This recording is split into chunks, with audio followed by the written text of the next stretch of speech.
Woohoo! Woohoo! Happy Pride. It is still Pride. I'm still proud. I hope you are still proud. Pride. It's not just a month, it's a way of life. So this weekend was Pride. There's so much that happened this weekend. I am glad to be here, glad to be I'm glad to be black, and I'm glad to be back. It's good seeing everybody. I really missed you guys and all the other genders that we get over here. I have been busy, nonstop busy. I want to catch you up on everything that's been going on. Last time we left, I was at the soccer game, the podcast. I think that was Thursday with the Snohomish Podcast Network, which I want to keep promoting. And their YouTube channel is on my channel. So you can go check them out, give them a like, subscribe, watch some of the podcasts. They also have a website with more podcasts on it. You're lucky number 3. Well, good. Maybe it'll start out a good week.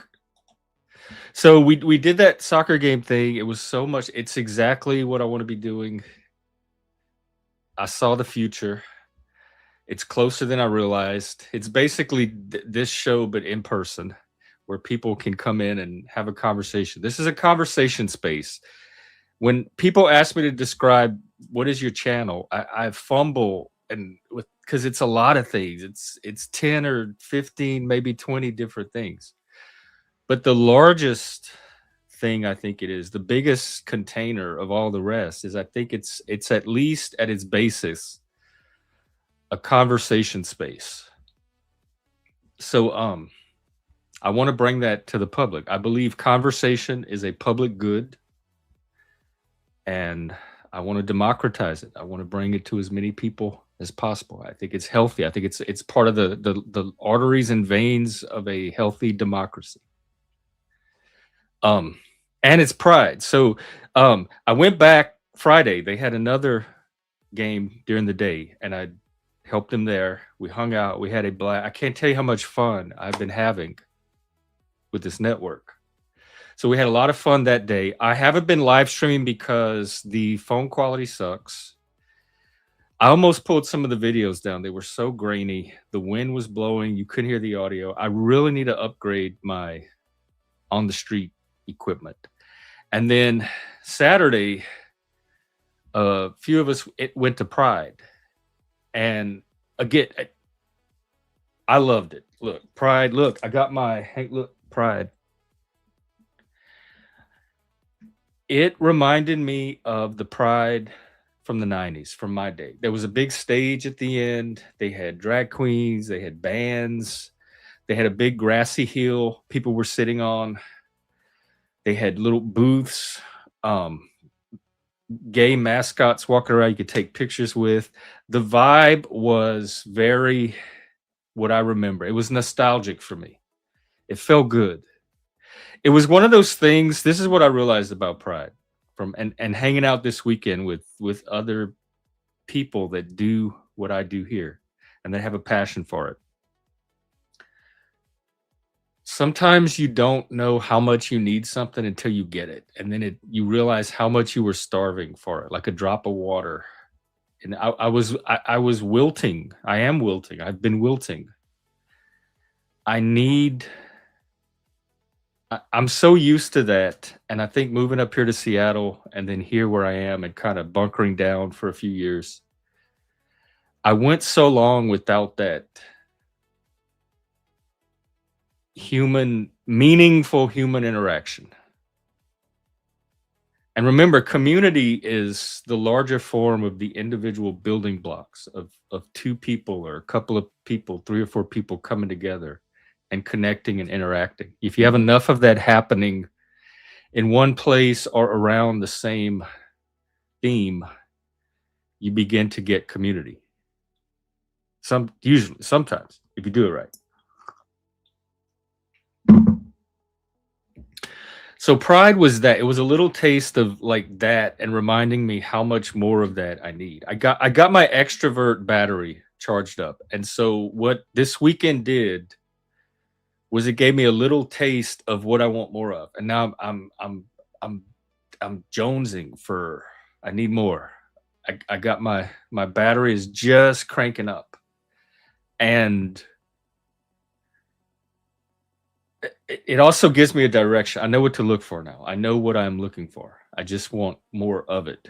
And so, me and one of the network people left Pride for a little while. We walked around downtown and we ended up at this restaurant. We sat down, we sat outside on the patio so we could see the people come by. We could relax and we can talk. And it had been so long since I had actually been out to dinner or lunch with another person where I just had the time to sit and talk and socialize. It felt so normal. It felt like having growing up when you went out to dinner with your friends. It felt like that. It was that feeling again. Again, it was one of those little things that I hadn't been I had been depriving myself of for a while that I didn't realize how much I needed. And so having things like that and Pride and the soccer game thing, and then we were Sunday was in one town over was the Strawberry Festival, and we were supposed to go do something there. There was a storytelling project where people were going to come on and tell their stories. It was about the arts, and then we were gonna give them a little square of paper and they draw, and then they make a story quilt that they start to build up during the day that would hang in the back. It didn't happen, but even without that, I feel like I've been at podcast boot camp and I want more of it. I feel like I'm at a podcasting conference or a retreat, and this is definitely the life I want to live. It's the work I want to do. It's the people I'm most relating and connecting to now. Because if you think about podcasters, even if you're at something like dinner, we are people that love to listen to and tell stories. So there was a lot of that all weekend, just connecting through stories. And like I said, that is the basic ingredient of community. It's like the basic molecule of community. If you have the ability to come together and connect over shared stories, or at least the ability to share and receive other people's stories, even if it doesn't completely resonate or overlap with your own, you have the building block, the single most important ingredient of community right there. If you cultivate that, if you nurture that, you're going to start to get community, and then you can shape it somewhat, depending on the type of community. A lot of community is organic, but you can engineer it to a certain degree if you have specific goals. That is starting to happen here, at least if this weekend is any indication. So one thing I want to do, I'm starting to think in numbers, in very small, precise metrics, and I want to start integrating more because eventually, here's my larger vision, at least short term, locally. I want the daily space people can come to, interact, meet, connect, just like we do our third place. I want more in-person activities, events that are also open to the audience, the viewers, the same community, so we can start connecting there and doing things together. I think shared activity helps build community as well.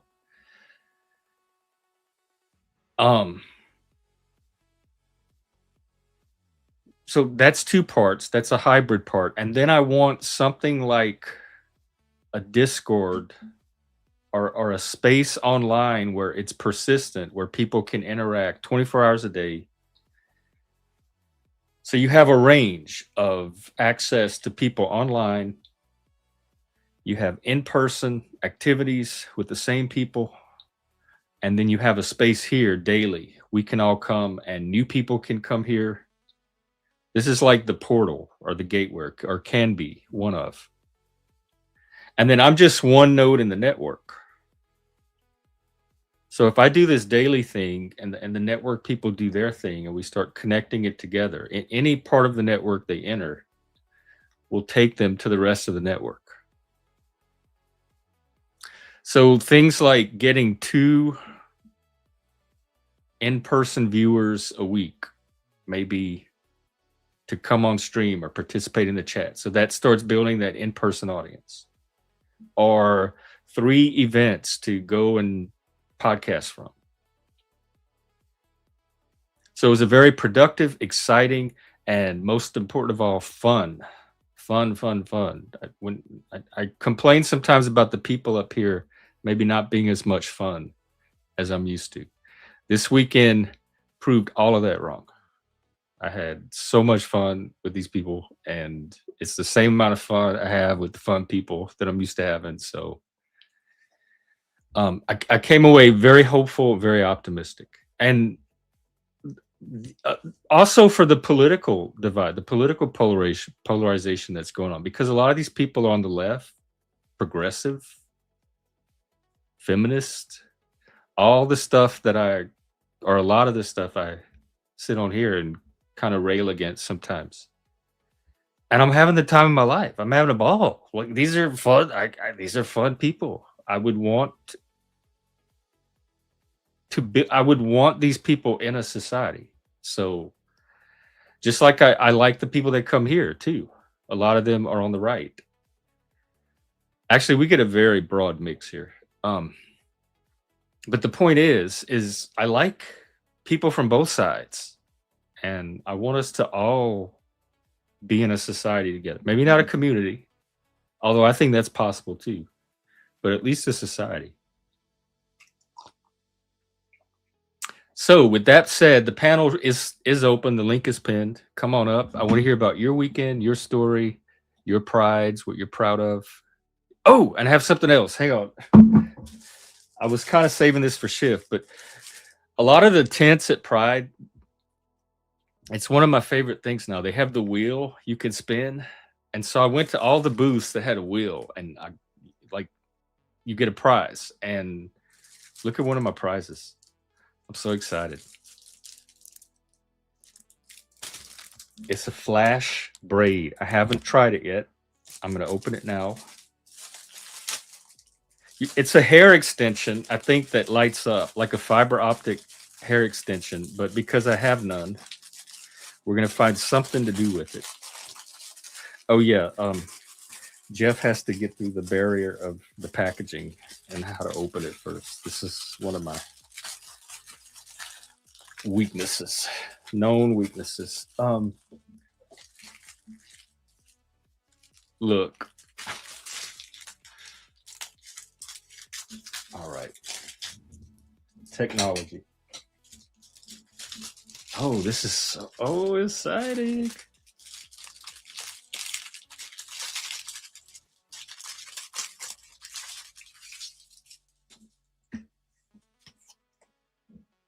Flash braid. We're probably gonna have to turn the lights off. Ow. All right, it has this piece of metal. What's going on here? It's like a barrette clip. Oh, I see. You clip it on something. Okay. How do I turn it on? Maybe if I take my gay glasses off. Oh. Is it colored or just white? Well, either way. Hang on.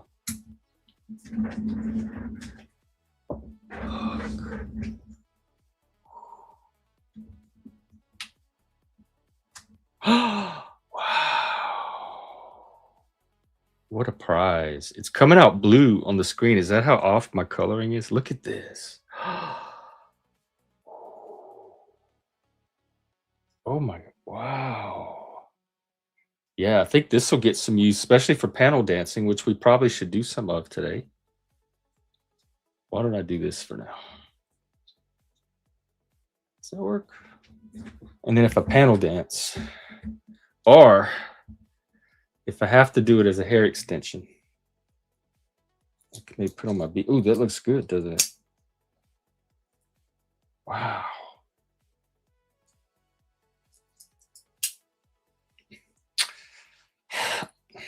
I need a stylist. I don't have that gay power. Hey, RW, I was just recounting my adventures for the weekend with this podcast network and Pride. This was one of the prizes I got at Pride. I have a little video from Pride I could show y'all too. All right, hang on. Well, while I'm messing around with this.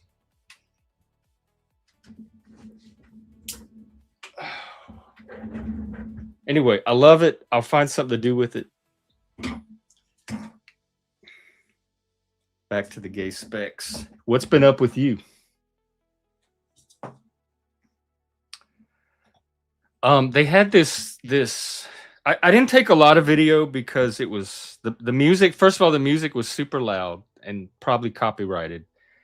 And even that, I would not have been able to hear anything. So I didn't bother trying to take too much video, but there was this one, "You're still healing." Oh, well, cool. Maybe, yeah, just do that. Just relax and listen to podcasts. 4 Stray Cats. Or all at once. Mangy. Another little Mangy family. They had this. I took this video because it captured the modern LGBTQ MM plus IIA experience. It was called the Flag Forest. Let me find it.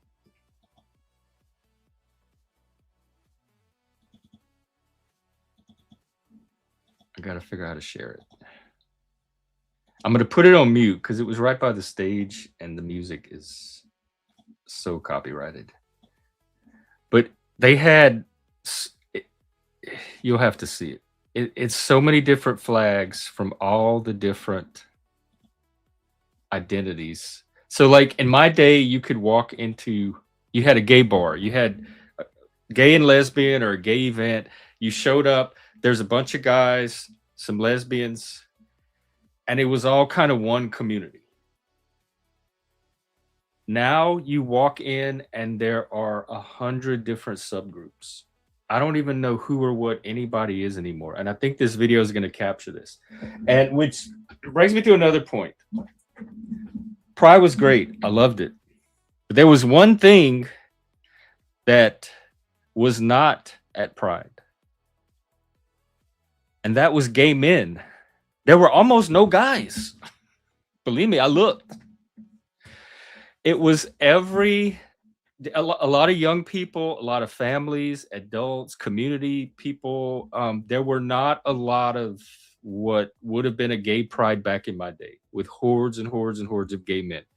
I saw a couple here and there, like a little group of 3 or 4 of them would be walking, or maybe a couple that were either boyfriends or roommates or both.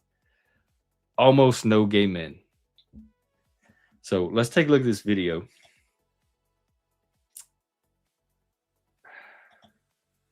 Hang on, share window. All right, I think this is it. This is the Flag Forest. It was beautiful. It was interesting walking through, but the feeling I had after a while was if this was in person and these were all individual people, the amount of identities you have to keep up with. They look, one for neurodivergent, neuroqueer.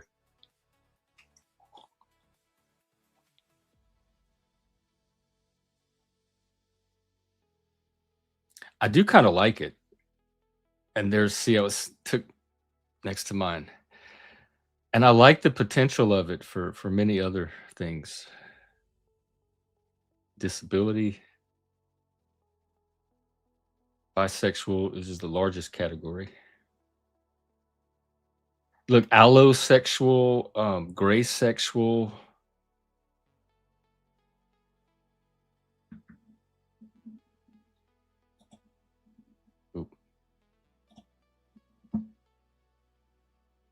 Like after a while, you're just like, it really is a forest. And I would say in my generation, it was more of just a collection, a community of people, not a forest. I'm not even saying good or bad. I'm just saying very different. And to navigate it all has got to. If you're a young person that's part of this community, any of the rainbow letters,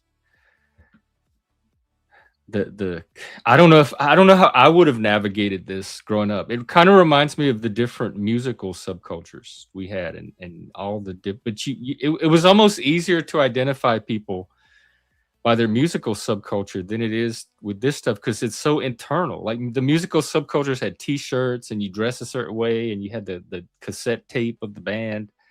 This is all internal, and you can't really tell from expression which identity is being expressed. All right, so there we go. How do I get out of here? Stop sharing. No. And each one had a little card on it with the definition. So if I wanted to sit and look at each one, I could have. I did look at the neurodivergence one. I think I captured it a little bit there. So that was a taste of pride, and the weather was nice. The weather's still nice. I think we're in our summer. Gray sexual, I believe, is, you know what? Even though I think I'm pretty close, I don't want to guess. I want to give you accurate information.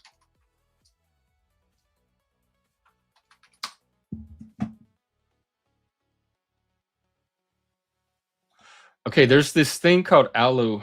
Hang on, I can't see with the gay shades. Now they're gay reading glasses. There's this thing called allosexuality, which is normal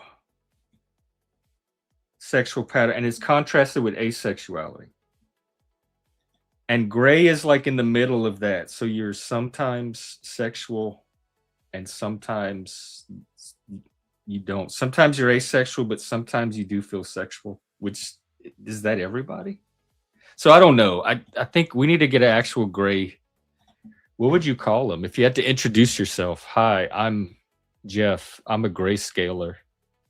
Gray gender. I'm gray gender. See what I mean about navigating? Back then, there were we had gay and lesbian, and then you had bi, but bi was stigmatized back in my day by the gay community, because a lot of gay men thought that bi people were just gay people that didn't want to fully commit or like come out of the closet. So they had this fuzzy category called bi where they could have the best of both worlds. Speaking of bi, hello, and hopefully not bi anytime soon.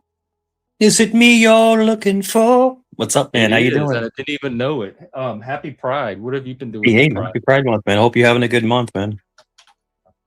Yeah, so far I've been loving it. You know, when it comes, the one thing I was thinking about, I actually reunited with my son's mother again, and we've been talking a lot and stuff. We just like talk about random. My younger son, yeah, my younger son, and just talking about relationships and stuff. And it's interesting. But I think, Jeff, when we get to a certain age, it's exhausting trying to have a relationship, trying to meet someone new. When we get to a certain age, and it's just like, it's kind of like, do I really want to make the effort? Because what do you think that age is? Because it sounds like both of us are at it. I would say maybe late 40s. And you're just like, because we still have vigor. We still can, have fun, but it's just like, do you think you get a bump later? Like, is there like a 60s? Oh, hang on, my signal's going out. Or yours? Is that him or me? Oh yeah, and y'all, it was Juneteenth on Friday, and it was Father's Day Sunday. Is that better? Yeah, the planes are flying over. Sorry about that. You?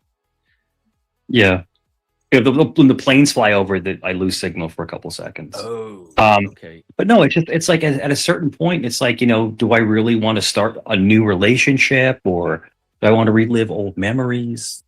So I love living in my memories. Like, Jeff, I've had amazing memories in my life. And it's like, you know, I think about them all the time.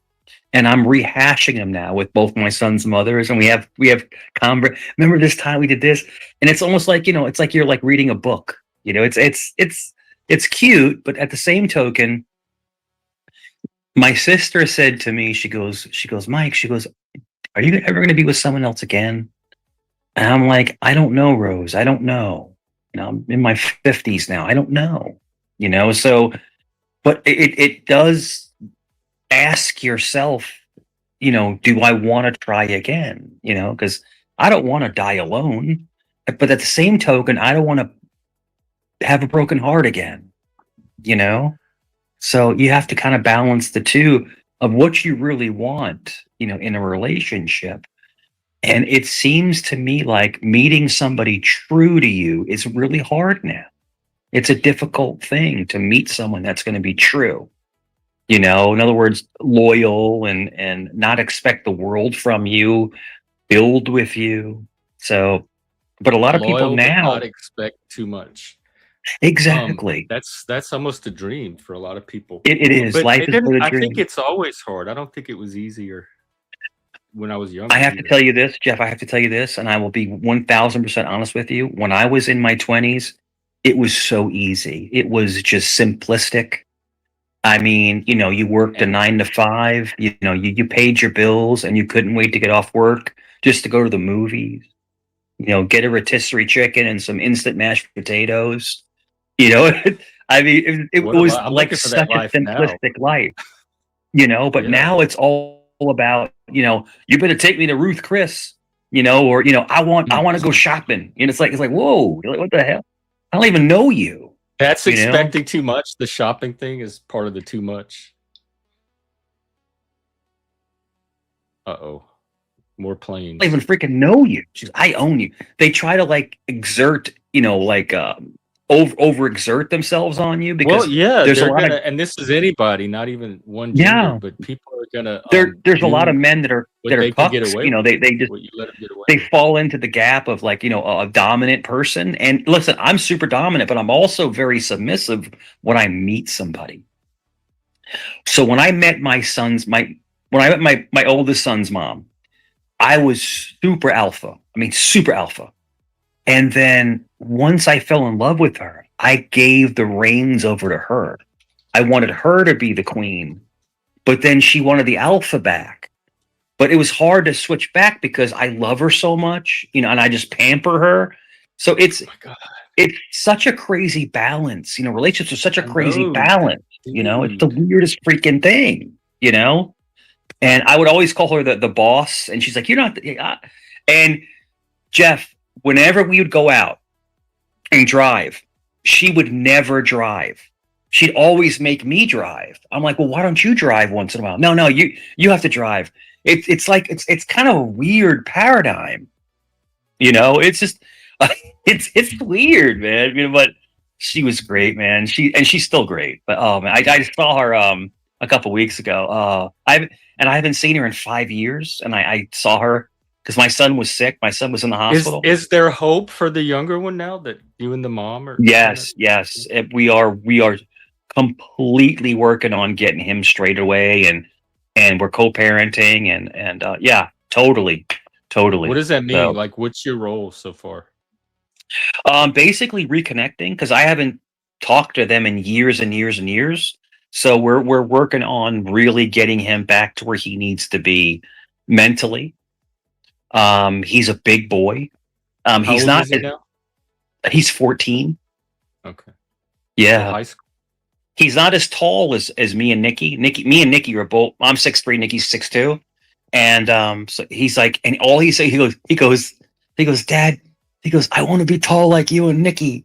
And I was like, you take your time, son. You can tell him you can do anything you put your mind to. Yeah, he's like 5'7". So like, you know, I said, you'll get there. Yeah, we'll figure it out. And you know, the whole thing is that my youngest son's mother, she's very happy with someone else.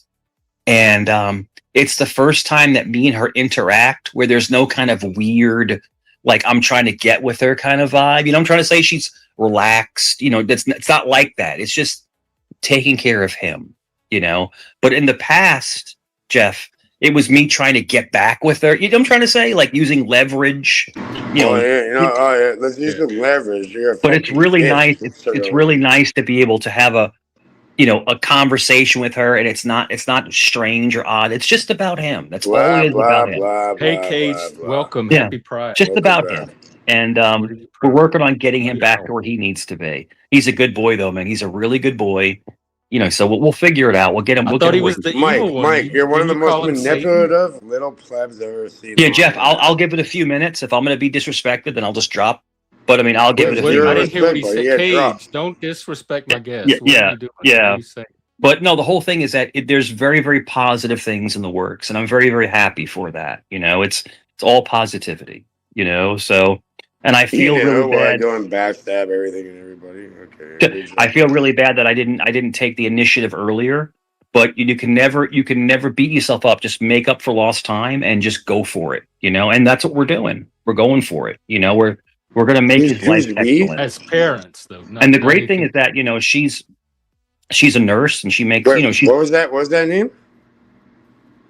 Jeff, I'll talk to you later, bro. I mean, I'm not here for this. Hang on, Cage.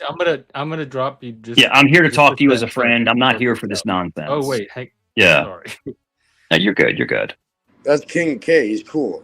Yeah, I'm not here for this nonsense. If you want to have an actual conversation, Cage, we can have a conversation. He's fine. I could vote for him. Yeah, you're all right, Mike. Yeah, let's keep talking. Yeah. Are you impaired? Are you impaired right now? I mean, because you sound like you're a little impaired. But like I said, I'm not judging you. You sound like a little mentally impaired. All right, I'm not mentally impaired. I'm actually extremely intelligent. Yeah.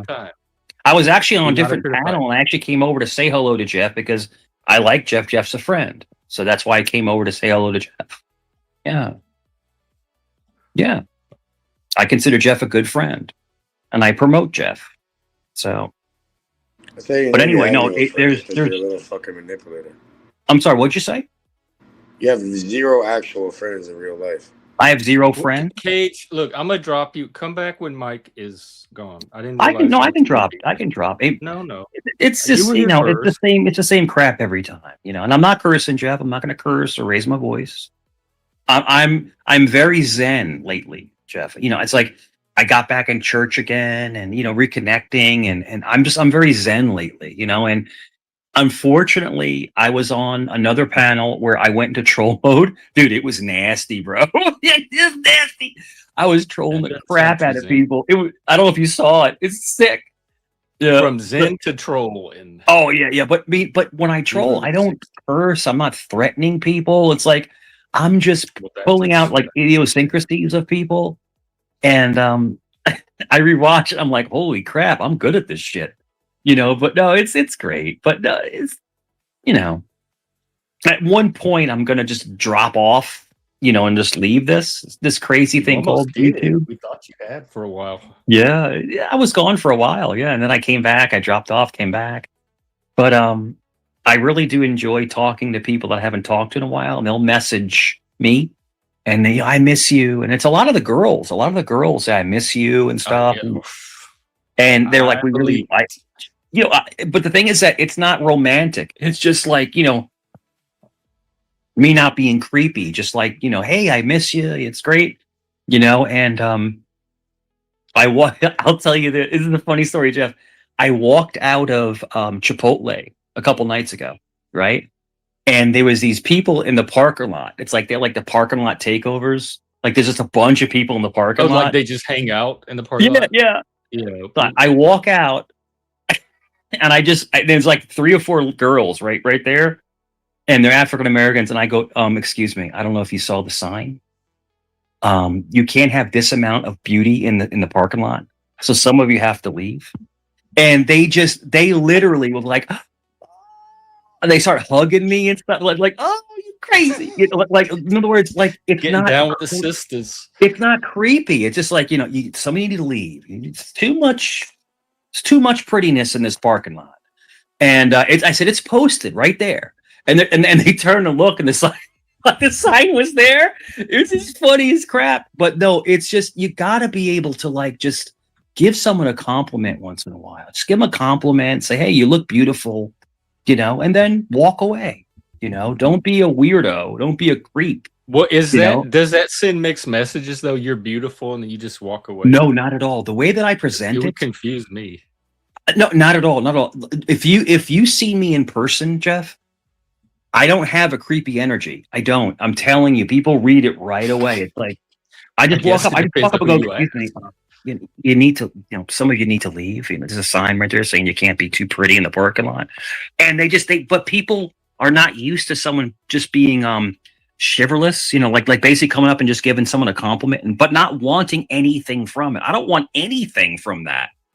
But it's just like people have lost the art of just giving compliments out. And I always open doors for everyone, especially ladies. I always open doors and say, "Hey, you smell fantastic. Have a great night." And I just walk away. I'm You not, tell them they smell good. yeah, because I mean, some girls like that, the perfume and stuff, like, "You smell amazing. Wow." And I'll go, and I take it a step farther. "Did you shower this month?" And they start laughing, "You crazy boy.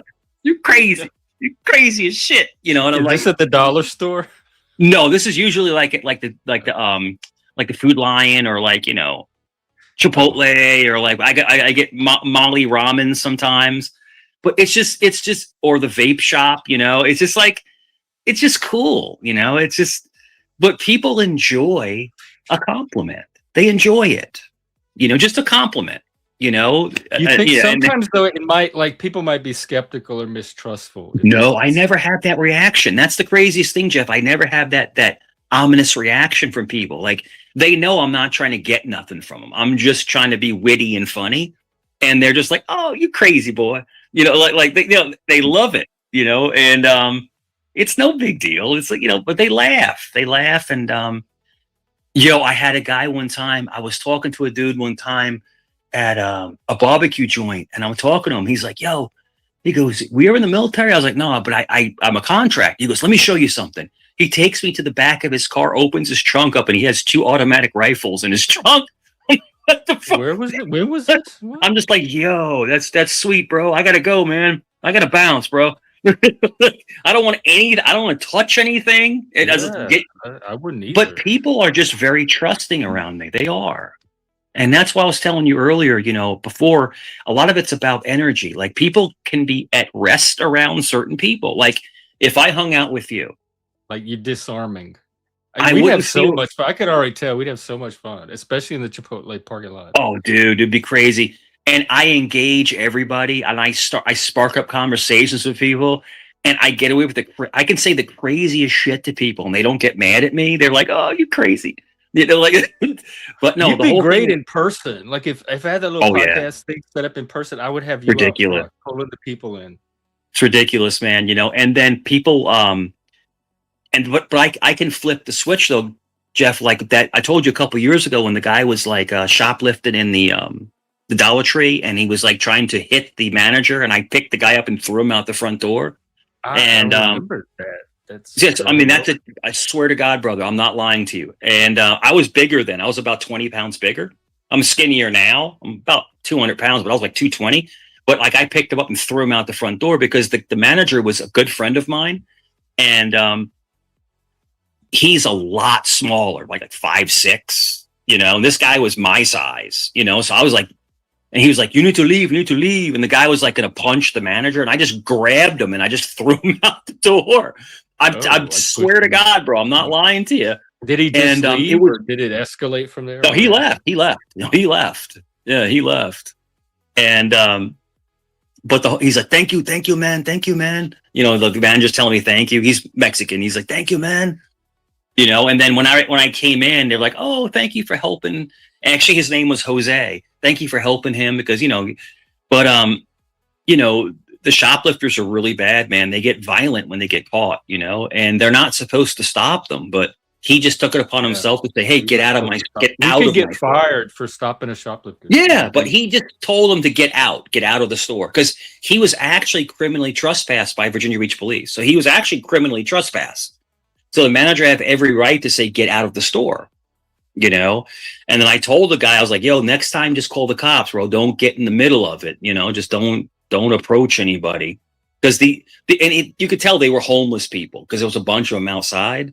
and they're very Oh, unpredictable. You never know what they can do. They can turn on you. They carry knives and shit like that, so you never know what can happen, I mean, anybody can but carry they walk knives. in and they just take a backpack and they just start stuffing all this stuff in the backpack. And it's like, yo, you know, crazy stuff, man.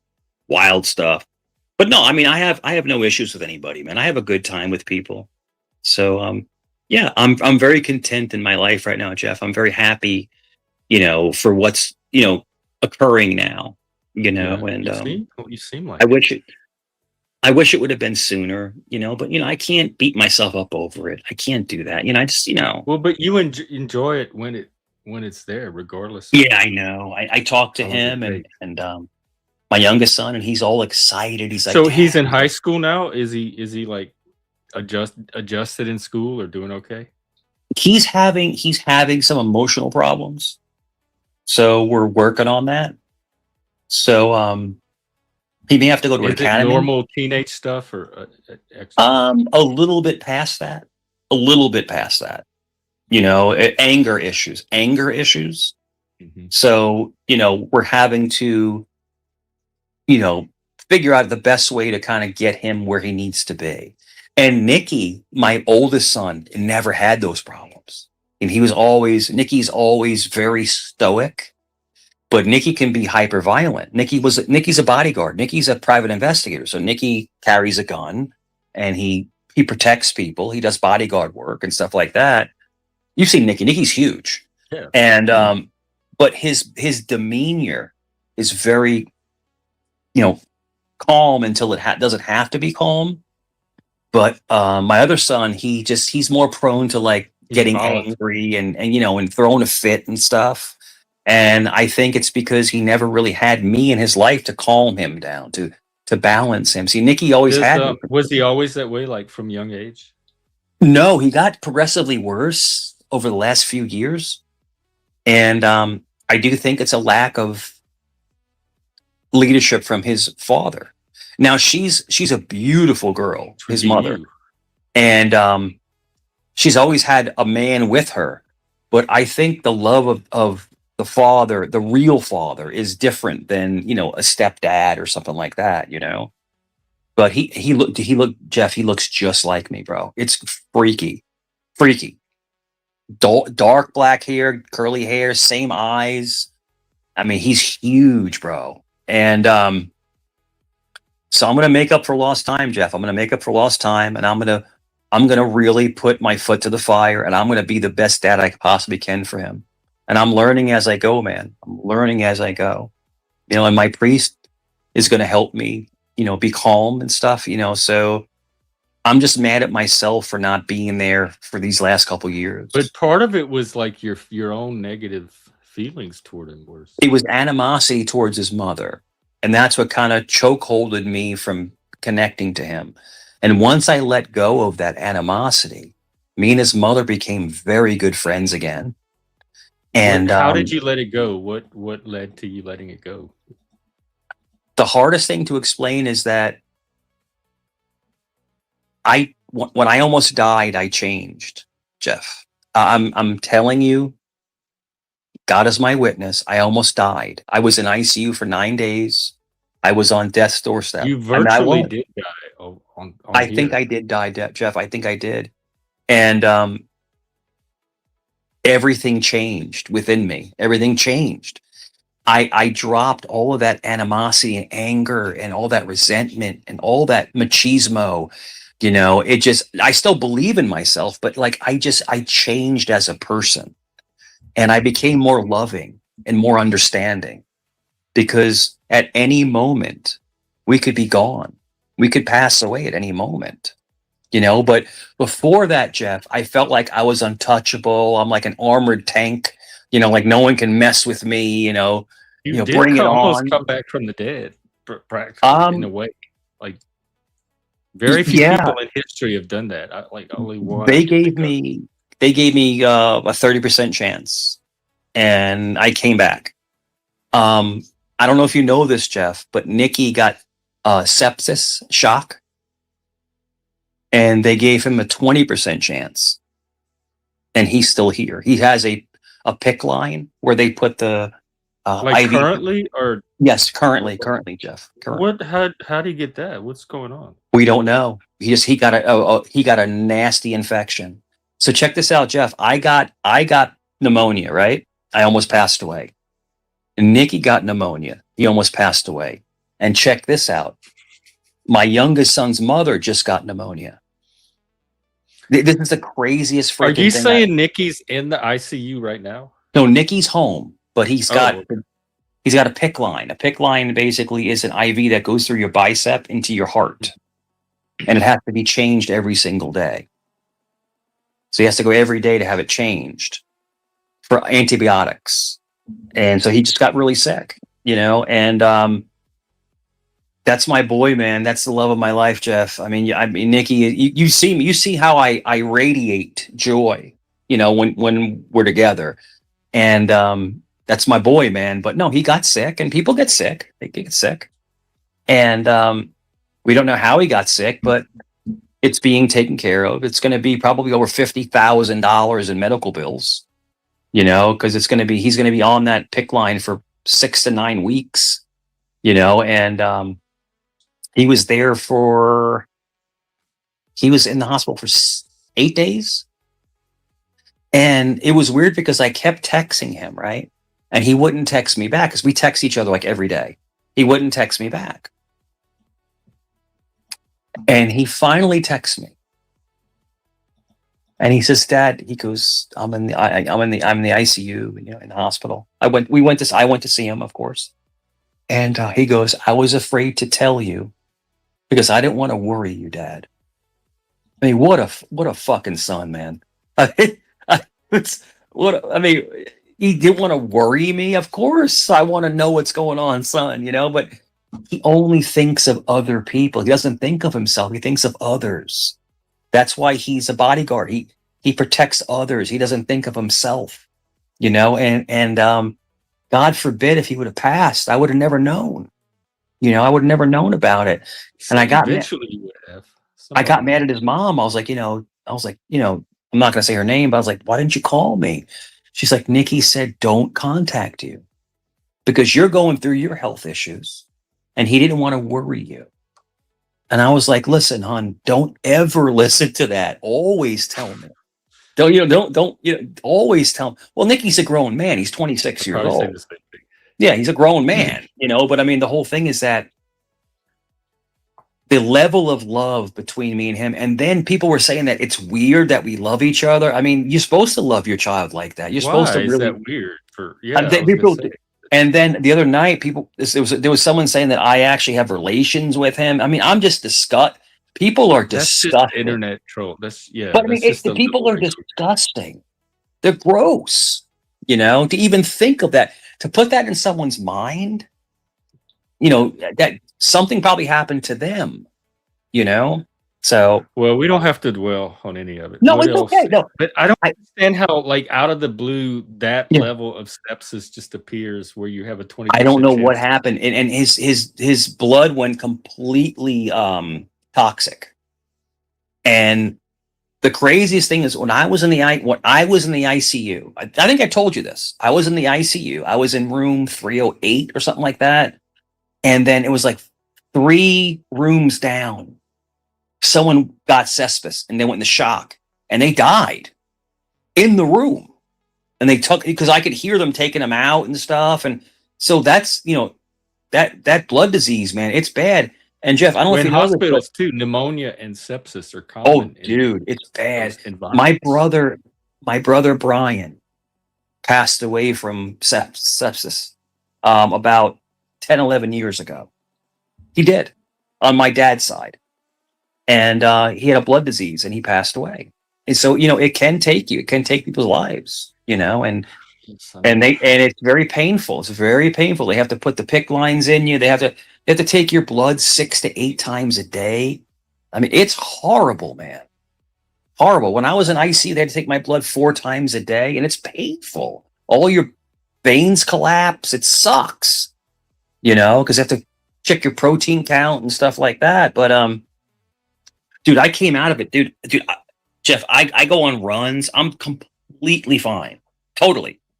And only thing I ask God is to take care of my son. That's the only thing I ask, both my sons. But Did you Nikki's cut my up pride. alcohol? Do you still drink? No, I don't. I don't. And then that's the whole thing is people keep saying, "Oh, you're drunk." You can tell that I'm not. I mean, I'm not drinking anything. I never can. That's the thing on here, though. Yeah. Unless you're like Doc, I never really can tell who's Yeah, you can't. No, you can't. drunk or not. Like once in a while, if I want a couple beers, I'll have a couple beers once in a while. But no, I do not get crazy with it.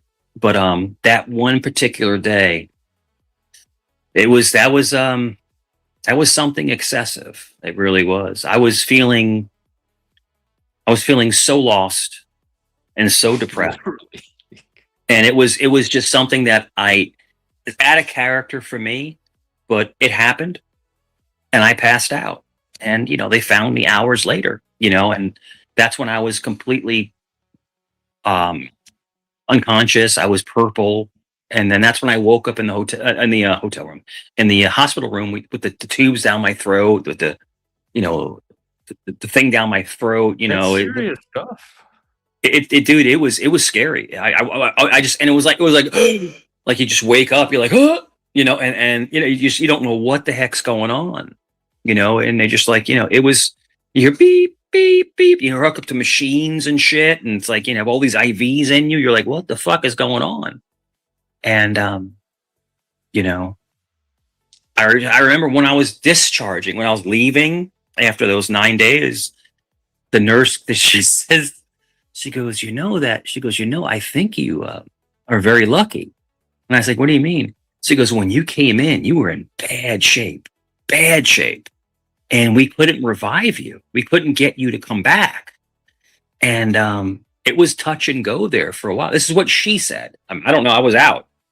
And I looked at her and I said, you know what? It's all God's will, and that's what I said to her, and she looked at me and she goes like this, right? Goes like this. And she pulls out a cross under her shirt. And she goes, God is always with you. And I was like, I wanted to cry, like nurses are literally sent from God. They are. Oh my God, they are. They're sent from God, Both my son's mothers are nurses, so like, and then my other ex was a nurse. And it's like, I don't know what it is about nurses, they're sent from something. The nurses different. With Mike were wonderful. They made, yeah. Oh my gosh, man. I remember them to this day. They were so. And there was a nurse trainee, right? So there was one of the nurses, like right the last day I was leaving, it was a trainee where she has a different color scrub on. I was like, are you in training? She goes, yeah. And she was so sexy. I was like, she was hot. I was like, ooh, you were hitting on nurses. I didn't hit on her. But she was like, you'll be all fine, you'll be okay. And I looked at her. I just looked at her and I was like, you're gonna make an amazing medical professional. She goes, oh, thank you. It like you could just tell like her vibrance, like her energy, like she's a healer. Like these people are healers, and when I was leaving, good nurses are no joke.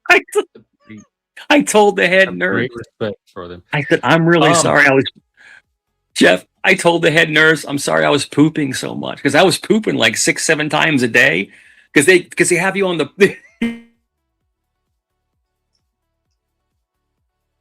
Oh, wow. Look at that. The signal cut out. And here's Cage. Hey, Cage, are you going to be able to not instigate? Yeah, I'm here. Yeah, I couldn't get out of bed because I was a fall risk, right? So they have to change you, they have to take care of you. And I'm like, I'm sorry I pooped so much. And she was like, that's okay, hon. You mean you didn't get to go to the bathroom? You had to stay in the bed? The last day I was able to go into the restroom. But like I was a fall risk, so I could not get out of bed. I had to stay in bed for like 8 days. And like when I got up to like get out of the bed, I was like, my legs were like jelly, bro. Like jelly. Imagine laying in bed for 8 days. Wait, again, like bed sores or something? And then trying to get no bed sores. Trying to get up and walk. And but they discharged me. They said, you're good to go home. So when I got home, I had in-home care, and they would stretch your legs and stuff like that for a couple days. And then I started running again. But yeah, it's just. But yeah, I couldn't get up. I didn't take a shower for like 7 days, bro, because you can't get out of bed. They wash you in bed. You know, they give you the sponge bath. No, they give you the sponge bath. You know, they come in with the you're basins claiming and you're a stuff, runner. and they wipe you down and stuff. But the nurses, I have to say, the nurses were the best I've ever seen. I mean, I've never seen people that just are so selfless, you know, to take care of random strangers, you know. And I kept hitting the thing. Do it. I kept hitting the It helped bar. that they look good too, I guess. Oh, they were all the nurses were hot, bro. They were good looking, bro. I was like, whoa, yeah. And but I'd always hit the button. Don't ever date a nurse, buddy. They'd bring you like cold Coca-Cola. Yeah, and it was so cool because like you know the according to what this guy just makes shit up as he goes along.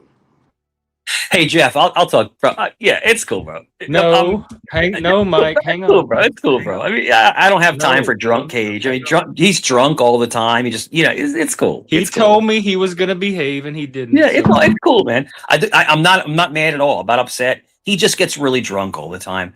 But no, the lady from the kitchen would always come up and say, "What would you like for dinner?" or lunch or breakfast, and she'd give me options, and they don't usually give people options. It's usually just give you what color there. Jello was your favorite? No Jello, bro. No Jello. It was like they never gave me Jello now.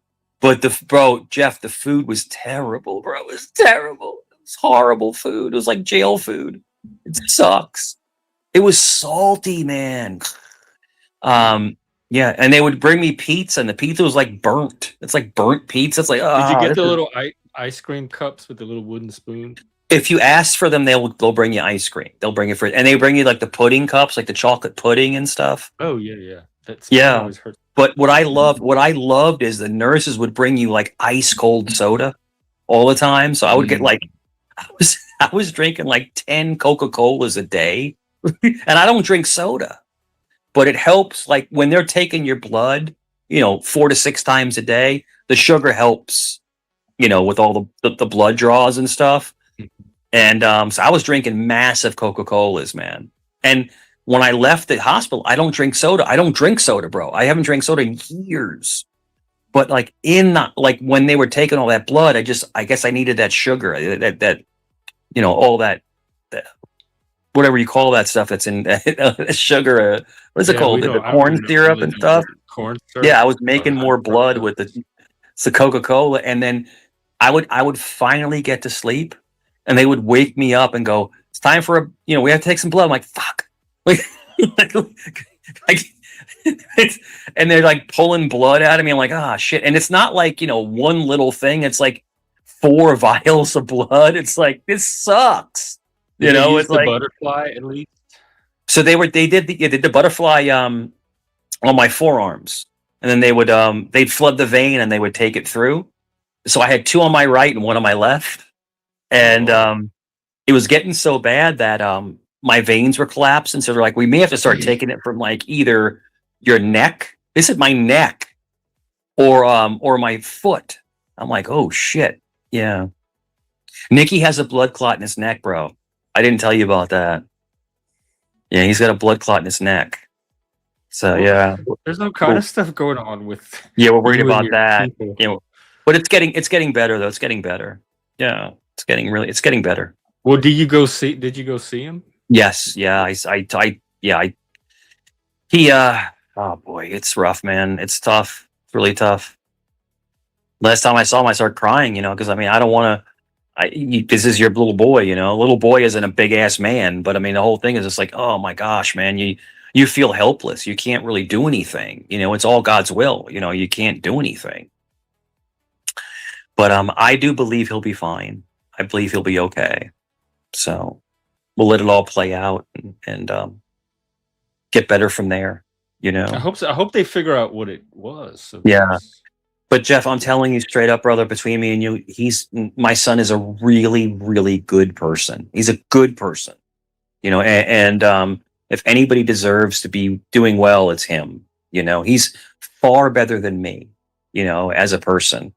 And me and his mother did a great job on raising him. We really did a great job, so I'm just happy. So we're going to focus on the younger son and get him where he needs to be, and get him mentally. And That's stuff your like only that. two, or wasn't there a daughter in there somewhere? So I have two sons that are mine, that I made, and then I Nikki, have and then the younger guy. yes, and then I have two daughters and another son who are stepchildren that I Okay. raised since they were 4, 6, and 7. So, and we're talking about not 30 years ago.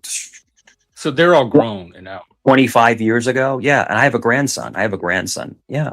Oh, Yeah. from one of them. He's my love, man. I love my grandson. His name is Zion. He's my grandson. Yeah. He's 14. Yeah. So it's amazing. It really is. My youngest daughter, she had a child in high school, but he was always loved and always taken care of, and he calls me Pop. That's what he calls me. So yeah, but I would always take him on trips. Me, Nikki, and him would go on trips. We go to Williamsburg and go to the colonial Williamsburg stuff. We'd go on little vacations. He loves to swim, so I got him a swim membership, and so we'd go swimming all the time. Yeah, so I'm a hands-on kind of guy, But the whole thing is like, you miss them. You miss them when they're little, and they get bigger and bigger and bigger. My grandson is already 6 foot tall, so he's already a big boy, So we're not blood relatives, but he's still my grandson, So he's still, he's still my little boy, But it's interesting. It really is, Family is everything, And I never told you this. So he would come over, right? He'd come over and he'd say, Pop, I would like scrambled eggs. I'd like steak. And he goes, and I would like beans. And I'd like to use the laptop. And I would go in the kitchen and I'd put a white towel over my arm, right? Like a waiter. Yes, sir. Yes, sir. Anything else, sir? Oh, no, that's it for now. I'm telling you, dude, it was the funniest shit you've ever seen. And the cutest kid ever, man. And I'm like, yes, sir. How old was he? He was probably like 5 or 6. Okay. Like he's Pop. I would like steak and eggs.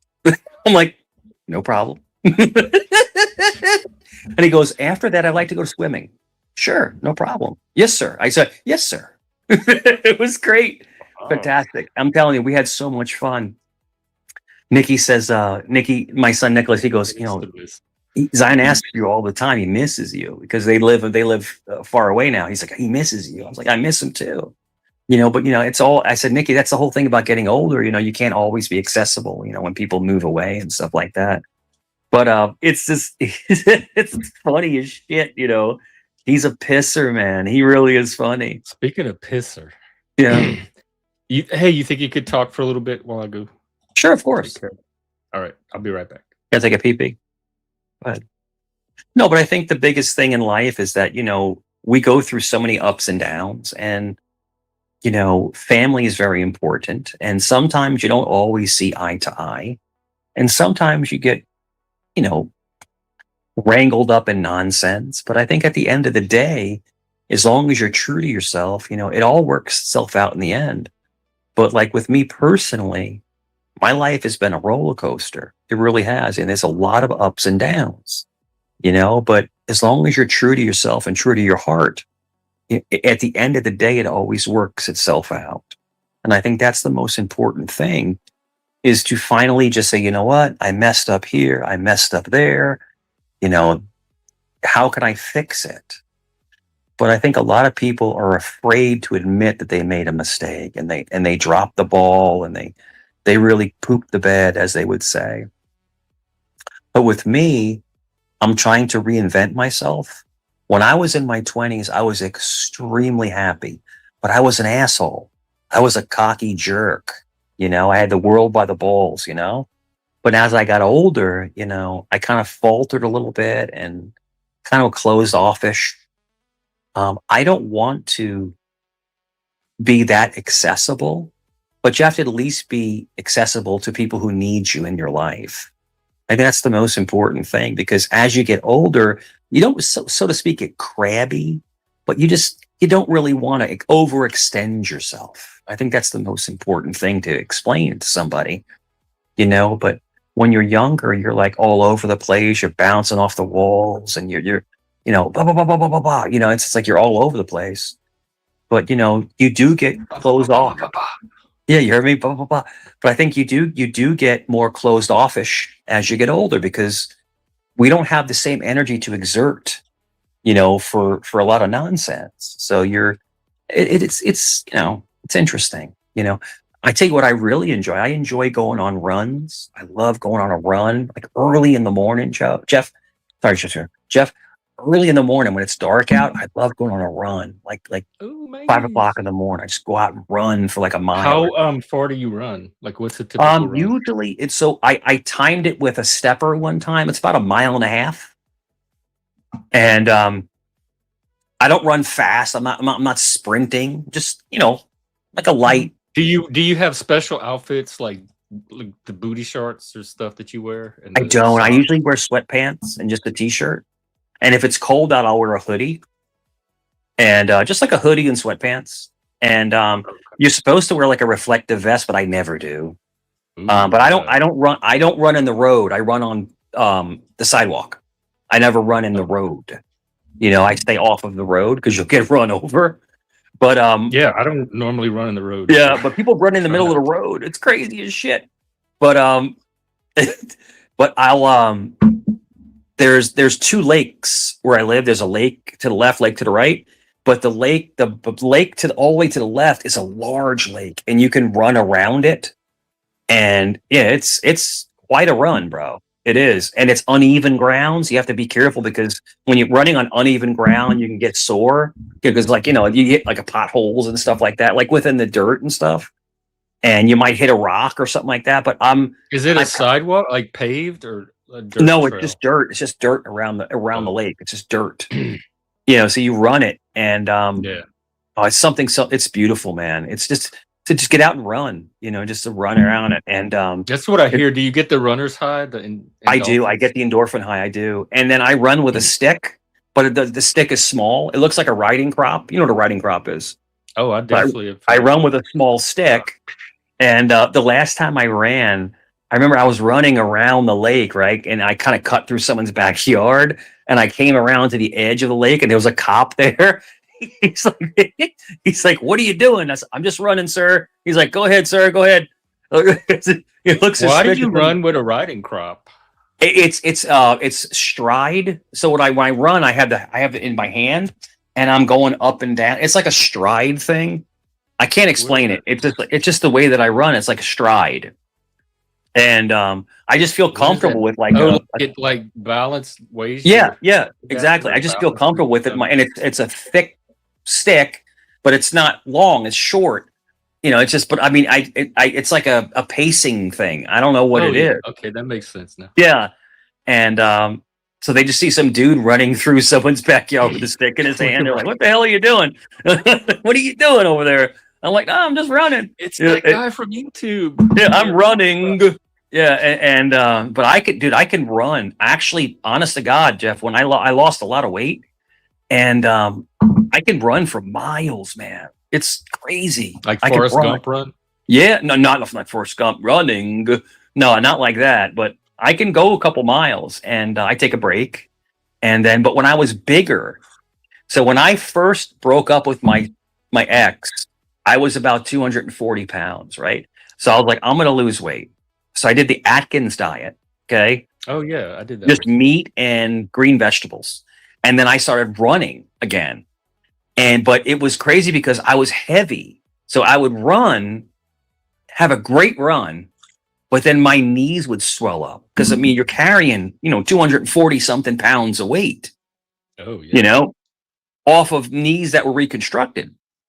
But when you run, when you're only like 195 or 200, it's a whole different thing. It's a whole different ball game. You don't get the same abuse on your ligaments, So I love it, man. I love running, man. I really love it. I used to ride bikes all the time, Jeff. When I was younger, I was really into BMX. and mountain bikes. Were you ever into biking? Like doing like bikes and Yeah, stuff? we loved biking as a kid, especially when we go Oh, to like the parks and they had the hills you could ride up and yeah. down. We'd have the BMX bikes, the mongooses and Those the are the dinos and stuff. mountain bike looking ones. We had the pegs and the freaking bear claw pedals. But me and my best friend Tom, we got into mountain biking on trails. There's trails in Yeah, Virginia I've Beach done that that go before. through like the woods and shit. That's And intense. that's some wicked shit, bro. You Yeah. you're fucking you're Oh my mountain goodness. biking through like all these crazy trails and shit. It's like what the fuck, and you're like falling off the bike and shit. That's, we're like, what are we doing in here? We're like in the middle of fucking Yeah, woods, we had the bro. banana seed, the glitter. Yeah, They were like gold glitter. yeah. We're And like, yeah, some of the bikes had the little tassels off the handlebars, and then yeah, my yeah, brother had one of those mountain bike things, and I loved it. I used to ride it all the yeah, time. man.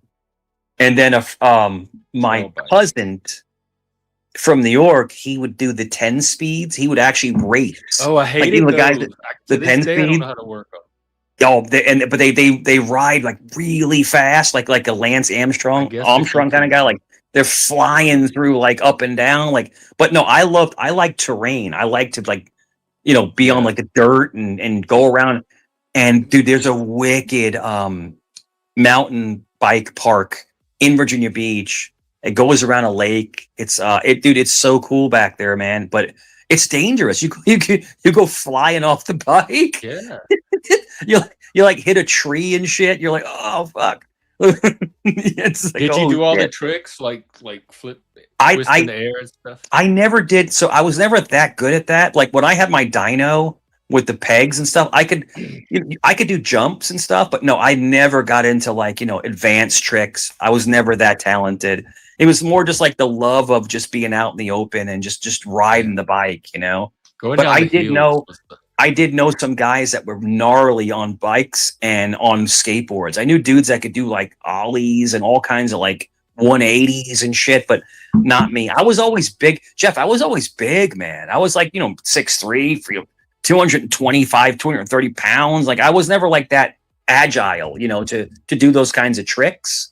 Those guys are usually like, 160, skinnier guys, but I'm sure there's big dudes who can do that, but no, I was more like just enjoying being out in the open and in the fresh air and stuff. And I absolutely love being outside when it's dark and it's cold out. Like I don't know what it is about running in the dark or riding your bike in the dark and it's cold and even if it starts to rain, it's like I don't know what it is, man. You feel at one with nature, man. You really that's just me. It's just me, and I was kind of crazy when I was young. So growing up in New York, we had a pool in the backyard, right? And it would be freezing temperatures. in New And York. I would always, I grew up in Queens. Yeah. Was that like more of a suburb?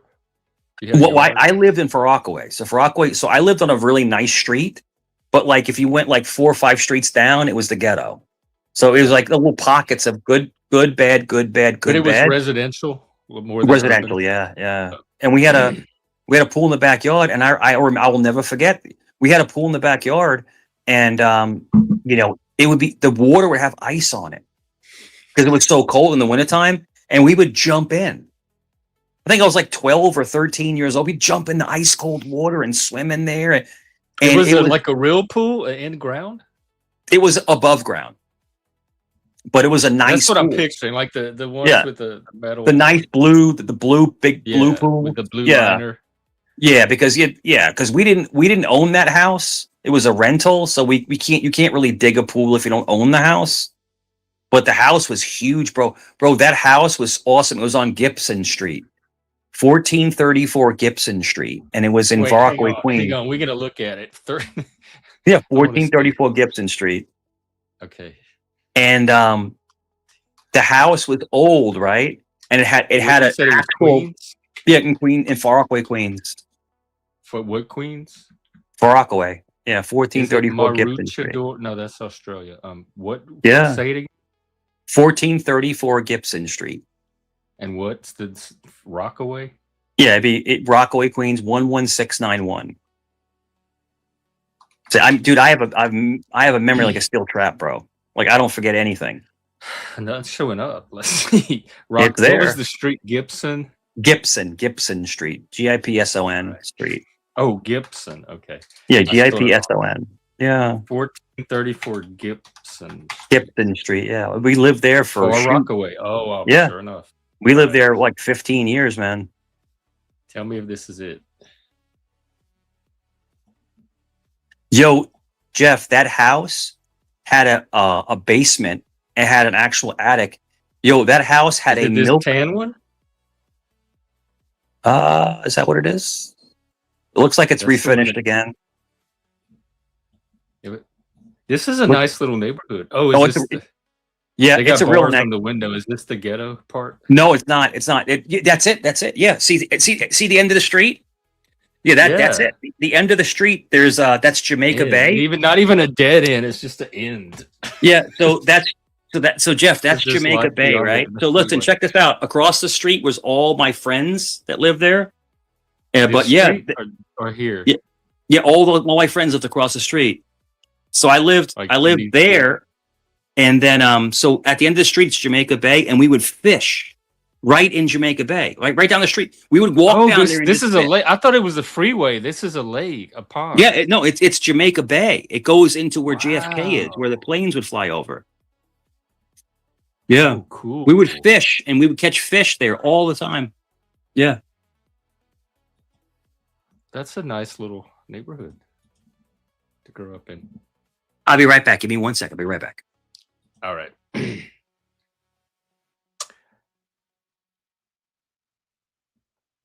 All right. Quit in the comments. This is your warning. Quit attacking my guests. All right. Well, I don't know. I don't have I don't have much to say after all that. I feel like I have a lot in the moment, but then it passes as the story moves along. Ooh, that house was wicked, bro. So you showed me the house. So they redid the siding. It used to have like stucco, like stucco siding, like where it's like looks like plaster. So they redid it. But the house is big. It doesn't look that big, but it's big. It's a big house. And it actually has a milk. You know what a milk door is? No, but like for the milkman? Yeah. So they had the back door had a milk door where the milkman can come and open it and then put the milk in the middle of the isolated door. And then that's how you got your milk delivered. And then that house had a dumbwaiter. You know what a dumbwaiter is? Yeah. Oh, it had a dumbwaiter. Did y'all so we would actually, me and my sister, I would send shit upstairs with a dumbwaiter and send it back down. It's fucking funny as shit. Like I'd put like a teddy bear in there and send it upstairs. They would have had to lock that thing up with us. And the dumbwaiter. So when I sold elevators and stuff, they had automatic dumbwaiters, right? The automatic ones where they run on a motor. But this was actually the rope. You had to pull the rope to send the dumbwaiter up. That's how old the house was. It was wicked, bro. It was so cool to grow up in that house, man. It was. And then in the backyard, we had a huge garage, and my dad had a whole shop back there. Oh, it was great, man. Yeah, that's where I grew up. I grew up there for like 15 years, man. Yeah, we lived in Long Island, then we lived there for a long time, and then I moved to Virginia. But bro, that house was awesome, bro. The house was awesome. I loved living there, man. It was great. I went to Rockaway High School, went to JSH 180. We would go down the street to Bayswater. They had mansions down there. But then if you went like 5-6 blocks to the left, there's the projects. It was crazy to grow up like that. So, check this out. So, Jeff, so you see where the water was, right? Mm-hmm. So if you went to there and you made a right, it's the reeds. The reeds are the big tall weeds. The reeds. Yeah. And that's where they would steal cars and strip them. In the reeds? So we would go hang out in the reeds and just play with like stripped down cars. How did it take us this long to get to this part of the story? I'm telling you, it was the craziest shit ever. And I remember going around the corner one time, and I'm walking through the reeds, and they're still stripping the car, and they're like, "What are you doing here?" I'm like, "I'm just," and they're like, they was stripping a car because I would go out. I would go out like 2-3 o'clock in the morning and just go up to the Chinese spot. So there was a place you go around to God, what's that street called? You go like a couple blocks down, you go across a field, and you go up to Mott Avenue, right? And then they had the Chinese spot, which is 24 hours. You know, it was a 24-hour Chinese spot. That's you want to go get some Chinese food. You want to get some chinks, and you go up there, and it's 24 hours, and it's behind bulletproof glass. This is back in like 1990, you know, and you go up there and you get Chinese food and shit, and you go up there. As soon as you walk up there, right next to the Chinese spot was projects. So everyone's outside hanging out, drinking, and you're like, "Yo, White Mike, what's up?" And like we're at the Chipotle. Yo, I'm telling you, growing up was wild. Do you think I'm making this shit up? I'm not. No, I grew up wild too. I don't believe you're making it up at all. I believe you need to get a better connection. All right, we got to wait for his technology to come back. I don't know if you heard me. We're at the Chinese place hanging out. Yeah, just imagine like eating Chinese food 3 o'clock in the morning with gangsters on Mott Avenue. It's like, what the fuck is this? It's like, this is the craziest shit ever. What was it? Car? Oh, did I tell you? I never told you this. I'm a couple streets down. I'm on McBride Street. McBride was the cut through. So if you went you have Gibson, and you have a couple streets over, and you have McBride. McBride Street was the cut through. There was like a dirt road to get up to Mott Avenue, right? So I remember going to I was going to go up to the avenue, and I put my bike down, and someone stole my bike.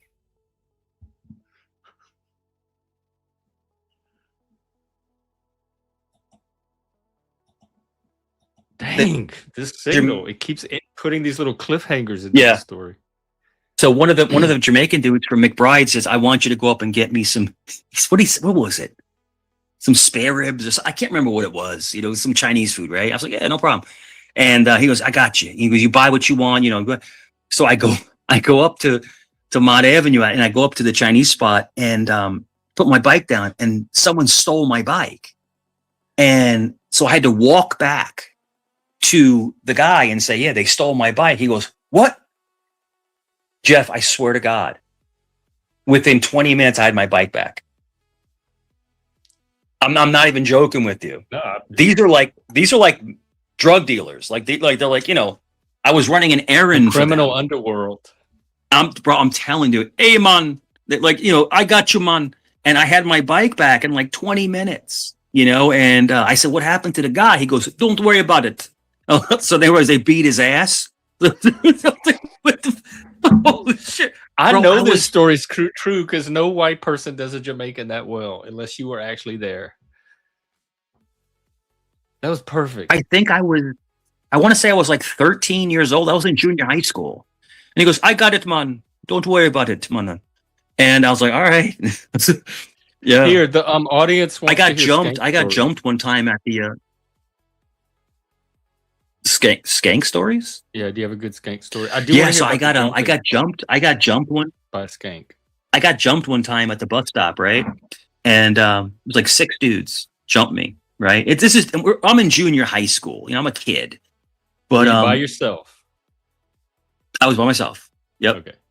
And they didn't hurt me. They hit me a couple times. It was no big deal. I throw them blows. That does sound like a very big deal, though, for 6 random guys to come up. And No. They were a little gang. Because remember, I ran with a bunch of guys, and then same age. Was it like Over the Edge movie? No, same age. No weapons or anything. Just like, you know, people throwing hands.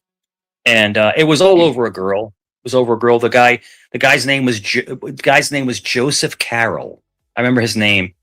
And for some reason, you know, me and him were dating the same girl. This is in junior high. You know, I'm still a virgin. He's just like kissing on the couch, you know. And yeah, he got all bent out of shape about it. And like him and his friends jumped me at the bus stop. And I remember going home.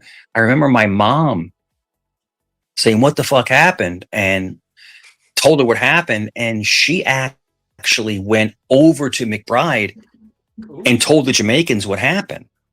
And they actually like hunted these guys down and scared the living shit out of these guys. You know, that's our friend, man. You know, because my mom, when she was younger, she smoked weed, and she bought weed from these Jamaican guys. And my mom she's very like, I can't explain it. She's like very like captivating, like her personality, like you just love her, to love to be around her and shit. And they just loved her. Hey man, you know, like so. But it was just like, you know, we got you, man, and like it just they I guess they beat the crap out of these guys. I don't know what happened. I don't know what. All I know is I never saw them again. They never came around, you know, were my street again. You know, so it's crazy. And I remember Joseph Carroll's father worked in a lampshade factory. He made land shapes. Land shapes. Lamp shapes. I can't even talk. I'm laughing to think. I'm laughing thinking about it. The light under the light over the yeah, light bulb. Yeah, he worked in a lampshade factory. It was crazy as shit. I'm like, what the fuck is going on? You know, and then you look at my house and they lived in like a little shitty apartment. You know, and we had like a really nice house, you know, so we saw it. Of course the girl wants to be with me, not be with him, you know, but the whole thing is, you know, when you're 12, 13 years old, this is the crazy shit you go through, man. You go through some crazy shit when you're a young teenager, you know, but it was something else. It was something else. But, and they would, the Jamaicans, they would actually have, they'd have a steel drum and they would make like jerk chicken and stuff. I don't know if you like Jamaican food. But they would barbecue chicken. I found it a little spicy for me, but they would cook outside. They would barbecue, and the cops would never fuck with them because they were big weed. They were really big weed dealers. They didn't do the coke or anything like that. It was weed, and the cops would never fuck with them because they were paid off. And it was, dude. I'm telling you, man. There's so much to unpack. The way I grew up was just fucking crazy, man. But they were always like, "Come over, man. Come over." And me and my mom and dude, we'd go over there. They would feed us and shit. Oh my god, dude! I fell in love with Jamaican food, and then I started like talking to one of the Jamaican guy's daughters, and I could tell he was getting pissed. But we just, you know, it was very civil. It was nothing going on bad. But he'd give me like the side eye because I'm talking to his daughter. It was great. It was fucking fantastic. Wait, hang on. 80s cosplay RW, is that tonight? Send me a message with the information. Yeah, it's great, dude. I had the best childhood, man. I really did have so much fun, bro. So much fun, man. I really did. Go. The funniest shit, though, Jeff. I'm telling you, I was walking through the reeds, and they're stripping the car as I'm walking by. What the fuck is this? That's pretty. I didn't see the craziest like shit ever. I'm like, well, hey, carry on, gentlemen. Like, they're like pulling airbags out and fucking ripping the stereo out. And I'm just like walking right by. Terry Crisper, they're right here because they went out. I had 20 okay. People. They're at 18 right now. What are you doing, motherfucker? He said, what the fuck you doing? I'm like, nah, I'm just passing by, man. It's all good. If they put it in the right discords, I'll get even more than that. There's a mic sighting. I'm good to go, man. Yeah, man. But no, we used to fish. So Jamaica Bay, at the end of the street, you made a right, and there was an actual concrete drainage thing. So you could actually stand on it and you can fish off of it. And dude, we would catch so much fish out of Jamaica Bay, but it was dirty, so you didn't want to eat the fish. So we would catch and release. Dirty. So we would just catch fish and throw them back. Yeah. I was fishing since I was little. I love to fish, man. Love fishing. Yeah, man. It's awesome. But I got some great stories for you, man. And Jeff, I swear to you, my brother, everything I'm telling you is 1000% the truth. I'm not making anything up. I've had the craziest fucking experiences. Holy shit, they were wanting man. a skank story. I'm not sure. Hey, give me 1 second. I'll be right back. We know you have a skank story. You have a whole repertoire. I'll be right back. All right. I will try to get a skank story for us, folks. I'm sure we could pull one out.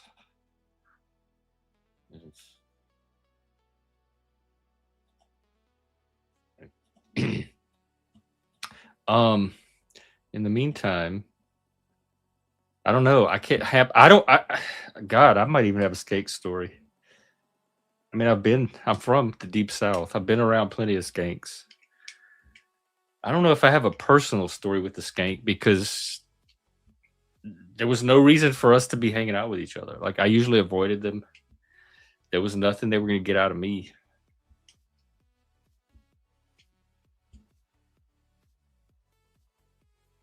Could that be a deficit in my personal history?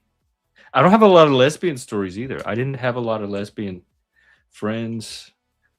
I didn't know a lot of lesbians. When I got older in my adult, there was this bisexual girl I used to hang out with. We were very good friends, but she wasn't like lesbian. Sure. I mean, I don't know what kind of stories you want, but kind of stories you want. But I think anything will make them happy. Anything. When I was younger, skank adjacent. Yes, I mean, I dated.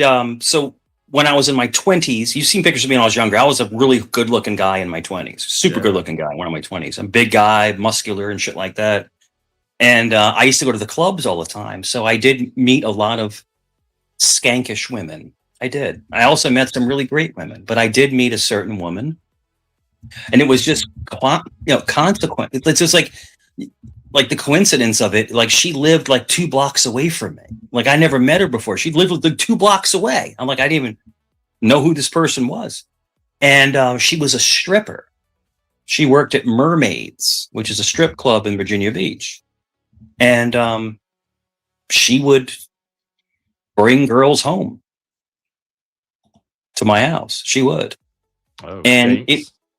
it was Skanks. Yeah. Her name was, so yeah, she brought this girl Whitney to the house, and yeah, we had fun. I can tell you that. But she would indulge as well, if you know what I mean. She was both ways. But the weirdest thing is that I started really liking her because she was gorgeous.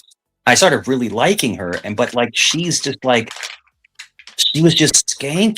She was skanky, she wanted to swing and shit and do all this weird shit. And like, now it's just polyamory. It's called polyamory. But I mean, the whole thing with me they have a flag. It was in the flag. I know, but I'm based more on like romance and shit. Like, and if I actually like somebody, be polyromantic, I think. I don't know, man. I don't think it works like that, man. I think that I don't know. I think you lose respect for anyone that's going to lay in bed with another person, and not be totally yours. Not be totally yours. I'm not for me, it's a focus somebody. thing. Like, I just can't split my focus. Yeah. And I don't want to share my focus with other people.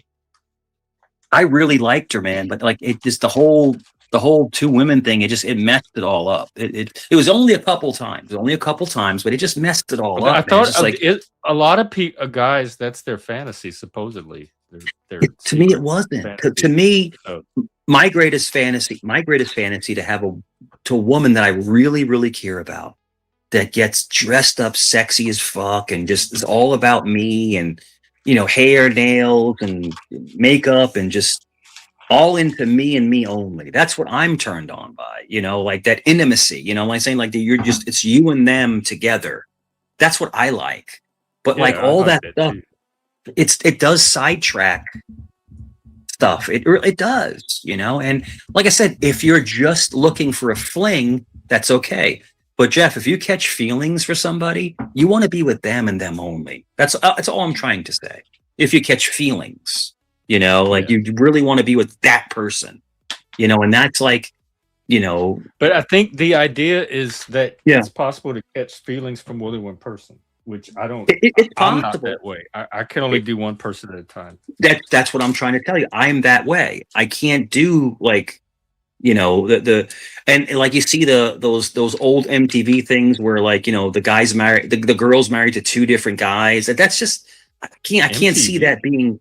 Yeah, like there was like the relationships where they're married to 2 different guys, and they like do the whole interview. It's not even legal. How can that be? It is legal if they do it a certain way. Not all marriages are really legal. Like, you can get someone that gets a fake ministry certificate that can marry you. It doesn't mean you're married in a church. Like my parents. So like they'll have one. Hey Pat. So they'll have like one. Yeah. One will be a real marriage, and then they'll have these. Yeah, like this Fugazi marriage. But the whole thing is like, the gays used to do that too. Yeah, So a fake marriage, you know. I've been talking more. I've been talking more Italian lately. Yeah, I've been dropping a lot of Italian lately. Yeah, he's got he's hanging out at mob. No, not at all. It's what was I going to say? It's just like, you know, it's more of like a legacy thing, you know. And I think, you know, when you get married in a church, you know, I believe it should be one person and one person only. But a lot of people do these. I think you can. I don't know that churches marry more than one person right now. Well, check this out, Jeff. I don't know if you know this, Jeff. I don't know if you know this, but so I'm a Roman Catholic, right? So a true Roman Catholic, if you get married in the church itself, you're not allowed to marry again. You're not allowed to marry again. Like, you can only be married one time in the church, but you can get married again outside the church. You know, I'm trying to say, like you know, like a conservative peace. You only get one church wedding. Yeah, that's it. One church wedding, you know, before God, because they consider getting married in the cathedral is basically going before God Himself. That's Why isn't God better at matching people up then? I don't know, man. And I think he's not a very good matchmaker. Well, I think, Jeff, the best answer is we're perfectly flawed. We're perfectly flawed, man. We're going to mess up. That's so profound. Hey, Moose, what's up? What's up, Salute? Perfectly flawed. You know, and I think that if you're asking me, Jeff, humanity is doomed to fail. We're doomed to fail. Like, in other words, we're going to mess up. We haven't failed yet. Look, we're still here. We're still here, but we headed to the stars. We constantly make mistakes and constantly muddy the waters. We constantly mess up, you know. But that doesn't doom us. That's always, but the key is to learn from it, to learn from the mistakes, to get better as you go. That's optimism. That's optimism. But I would say, Jeff, you have to admit 90% of us don't learn. We just continually mess up. Well, as long as enough of us do, I know. Species will be okay. That doesn't have to be everybody. Yeah. Someone said to me the other day, Jeff, he's like, you know, Mike, you have a really soothing voice. I was like, you should be on radio. Who told you that? Someone online was like on a panel. He's like, you have a really soothing voice, and I was like, well, I appreciate that. Thank you. You know, because I appreciate that. You know, thank you, man. I've had women tell me that too. You know, oh, you have a great voice. You have an ugly face, but you have a great voice. No, but they say and ugly ways. Yeah, man. Ugly personality. Dude, I was a pimp. All right, Moose, do you hear? What's up? Yeah, I'm back. I'm back. So my question to you is so, like, the church, like, you can only get married one time in the church, right? So what's more important? The way God sees you and the way God sees a situation, or the role playing of a situation? Because all I see from a church is a bunch of old dudes role playing parts. And I don't actually see men of God. I see people putting on these costumes and playing a specific role, just like military men who like, and people that like to do parades and shit. I see it more as a role playing thing. And I don't think God gives a fuck, honestly. We should do a church role playing game. No, that's a perfectly good question, and it's almost like religious cosplay, right? You're saying it's like religious cosplay. It's like, you know, basically portraying something that's really not in reality. And you know, I really do think, like I said, I struggle with it because I am highly Catholic, but at the same token, I disagree with some of the stuff that's going on, and that's sacrilege in their eyes. So who is really in charge? Is it God? Or is it a bunch of old dudes just trying to get as much tithes as they can? Does that make sense, Moose? Well, of course it makes sense. Like, the Catholic Church owns more land than any other organization in the world. There you go. And that's the struggle. Really? You know, do they really? Oh, you know, though, dude, Catholic Church is freaking quadruple wealthy, man. Oh my God, bro. Wow. Oh my goodness. Yeah. So the question is this. Is the Catholic Church the best thing for anybody, or the best fraudulent company? That's the question. I mean, that question, all you got to do is ask all those little boys that got touched by an angel. Gotcha. Hey. You know, I mean, that's a relevant question. It's a relevant question, and I think this is what I honestly think. I'm gonna be straight up with you. I think the absence of a man with a woman, like the priests, they can't have a woman.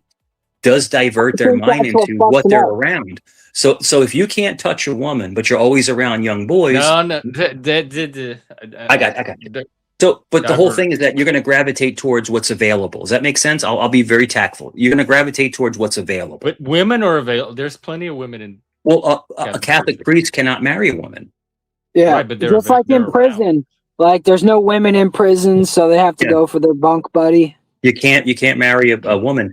But I think that I do think that I believe in my heart. I wish the Pope could amend to where priests can marry a woman.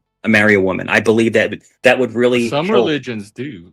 They do. They really do. And it's just I can't imagine living a life of abstinence. I mean, like I said, listen, guys, you may not believe me or not, but like when I was younger, especially up until a few years ago, I had so much sex in my life. I can't imagine like never being able to have sex with a woman. I can't imagine.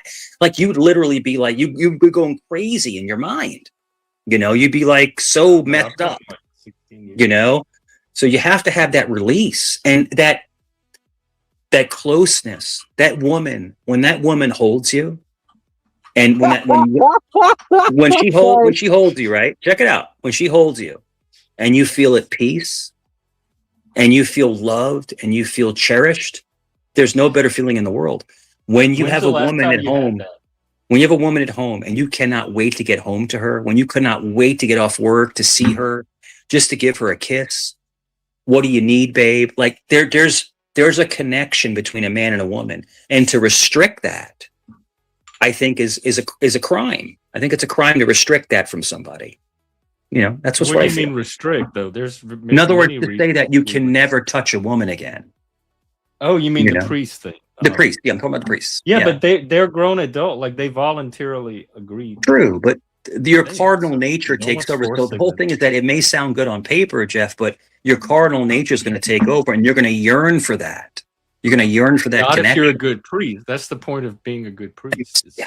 Yeah, but how many good priests are out there? Look at all the people that have been sexually abused. Mine is my priest. My father's amazing. My priest is amazing. He's actually from Nigeria. It's crazy that I actually have a Nigerian Catholic priest, and he's so cool. But like sometimes I'll think about, man, like what's it like to never touch a woman? That's got to be horrible, Maybe we should get a Catholic priest on the channel and start asking him questions, because this is actually a good topic. Talk to a priest. Yeah. You know what the craziest thing? This is the craziest thing. You go to a Catholic priest, right? Just hear me out. You go to a Catholic priest and ask him for marriage advice, and he's never banged a woman. How the hell is any? How can you relate? Well, what kind of advice are you asking that requires? Yeah, it's like how am I better? How do I satisfy her father? He's like, oh well, say 10 Hail Marys and 5 Our Fathers, and it'll be just fine. I'm like, no, it's not fine, dude. Yeah. I've already done it like 20 times. Having a priest give you marriage advice is like having Jack Talcott be your life coach. That's right, brother. Talcott, brother. It's just praise God, brothers and sisters. Hey, I think you need to get more in tune with your Christed being. I can't explain what that means to me or you, Mike, but I just you have to believe in the truth, and if you don't follow the truth in the way. Yeah. That I don't know what to tell you. If you don't believe in my mission, you're not following the truth, Mike. And then 5 minutes later, he curses you out. Craziest shit I've ever seen. I've never seen. Dude, he flipped. I was messing with him. He flipped out. Fuck you. I'm like, whoa. Like, yo. He went crazy on me. No, but, I am struggling with my faith. I am, but I still believe. Wait, hang on. I thought you had refound it. Like you were so. No. I'm still struggling with. Oh, the. I thought it got renewed. No. Dude. I'll tell you this. You can call me a Christian, a Catholic. You can call me anything. I do believe in Jesus Christ. I do believe in God Himself. I believe in that. So everything else is subjective. Where how you want to, compartmentalize it. But it's just like it's one of those things where it's just like. It's just there's so much like to unpack with religion. There's just so much going on there, it really is, but my faith is not faltered. It's just one of those things where it's confusing at times. It's just confusing, what should I truly believe to be true? You know, and I can tell you this. I will tell you, gentlemen, this, and this is from my heart of hearts. I've seen some of the most giving people from the Catholic Church. I mean, just giving the shirts off their backs, paying people's bills. The food. I do the food drives for people. Like, Catholics do help, but there's also a dark side, you know, to that. There's also a flip side. Do you think that some of those people? Sorry to interrupt, but do you think some of those people help because they have a guilty conscience? That could be evident. It could be evident into, you know, trying to pay it forward into, you know, I mean, feeling bad about what they did. I mean, that could possibly be true, but I can tell you this, Moose, I can tell you this. I've met people that are just pure-hearted Catholics. But could there be some people that are doing that? It's possible. Anything's possible. Anything's possible, you know? And I'll tell you this, and this is sacrilege to say, but they're saying that people are saying that the Vatican has secrets that you just wouldn't even believe. The Snake Temple. You know, I mean, just we know about it. It was on the internet. It's some evil shit. You know, this is a great question. And what UFO did y'all stuff. do to celebrate? And I know you guys are gonna laugh. UFO stuff. Yeah. Well, before we get on the UFOs, how did you celebrate Juneteenth? What did I do? It's Friday. Yeah, it's a federal holiday now. I celebrated Juneteenth by acknowledging that Black people have gone through a lot of struggles, and I'm no cuck. And anybody who's went through struggles in life and has a positive outlook, I will always back. You know, I was on CTs and we were talking about Juneteenth and we were kind of going over that. And I promote anybody trying to better their lives. Juneteenth is a celebration of adversity. So it's adversity, and it's basically people overcoming. It was the last trauma. The last slave to be freed in Texas or something. I think it's a worthy. Yeah. But the biggest thing, it's a worthy cause. You know, like I said, people, you know, there's been a lot of slaves. You know, people don't understand that the Jews were slaves. You know, Blacks were slaves and stuff like that. But it makes me laugh when they try to talk about, you know, the original Native Americans were Black and all this other. It's like, no, there's different sectors of people, but no, Blacks were downtrodden for a very long time. And Juneteenth just basically is a celebration of adversity and being better, doing better, liberation, fighting for the better cause with peaceful stuff. You know, but you know, and then also, did we cover the dark side of Catholicism? Yeah, we did. No, I tried to steer away from that topic, actually. Whatever you want to talk about. Yeah, Moose, what did you do for Juneteenth? We had a great conversation, though. We had a huge thing on Juneteenth. You know, it was great. It was a great, and people, of course, going to come up and say all this nonsense. But you mean on CTs? Yeah, it's basically that's a pretty good place to spend Juneteenth, though. Yeah, it was wild up there, bro. It was crazy up there. But no, I said, so he says, Mike, what does it mean to you? And I said, well, it means that, you know, I appreciate adversity and I appreciate Black people coming back from, you know, basically reinventing themselves. But I mean, it's time for them to not, you know, project all this stuff over and over again. It's time for the younger generation to kind of be better than the older ones. You know, go ahead. All holidays are made up holidays. Oh, hello, Cage Gaming. Welcome. Who sent you? That's pretty cool. Mike, I need your help. I need your help promoting my channel. I have a radio station. I've got a host on there. It's got beautiful music. It's got a theme. Okay, I'll pop in if you want. I'll pop in and help you pull it. Yeah, it's no problem. You're the man, dude. Like literally, you walk into a room and like 30 other people chase you down. There's 24 people watching right now. I was on another channel, and unfortunately, I'm going to probably have to step away from it.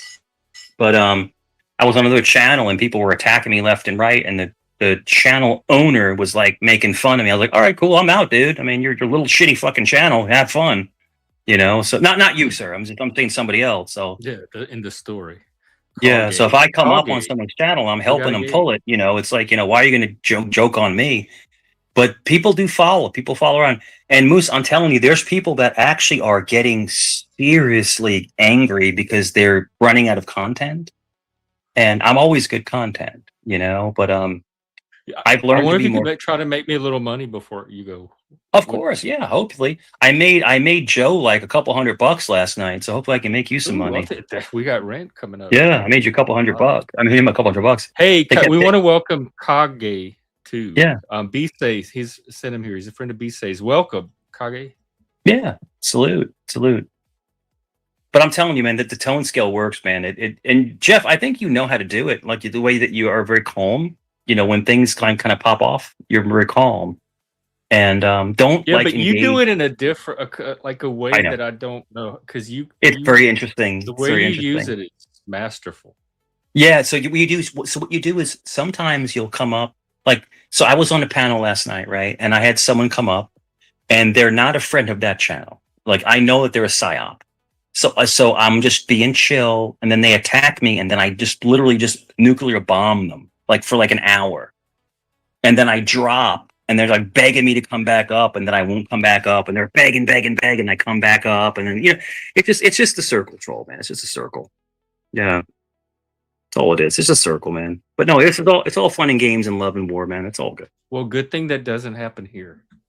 It doesn't, because you don't allow it. You don't allow it. Yeah. Well, I mean, you can try it. I don't think it's going to work here. Yeah, no, you're fine. I can do whatever, But have you seen the last couple streams where I was trolling people into the oblivion? Have you seen it? No, which streams? Oh, it's sick, bro. Is the last couple Vegas Valley streams, man. It was like sick trolling. You still man. go over there? Yeah, I pop in, yeah, and I just troll the piss out of people. It's just, but I don't threaten, I don't curse. It's more of asking questions, and I have everyone saying ask. Now I have everyone doing the thing, and then people are coming up and they're talking about stuff I said from 4 years ago. So I don't understand why I'm such a focus point of people. I don't get it, man. It's the weirdest thing to me. Strange. It's just strange, man. Very, very strange. They do that with Moose too. Moose has a little following, I think. Yeah. Yeah, it's just it's a little following. It's not like Mike. Mike has a big following. I have a little group of people that'll follow me around, and no matter what I do, they've just got to be my enemy for some reason. It's all right, whatever. I don't have time or patience for that shit. Is that your son? Yeah. So what they do is what they were doing to me the other night. They were talking about my kids, and I was getting pissed off. But that's what they do. They go after for you. I've seen it in the past too. They go after what you love the most. But then but then someone's messaging me. So this person's talking about my kids, right? And then this person's messaging me saying this person is actually been in mental institutions. So I brought that up, and then they don't want to talk about that. The whole thing is this: is there are people with serious mental health issues on these platforms. They're messed up in the head, bro. Because they're talking about true. Welcome shift. Yeah, talking about touching people's kids and stuff. That's just, you don't talk about stuff like that. You don't do that.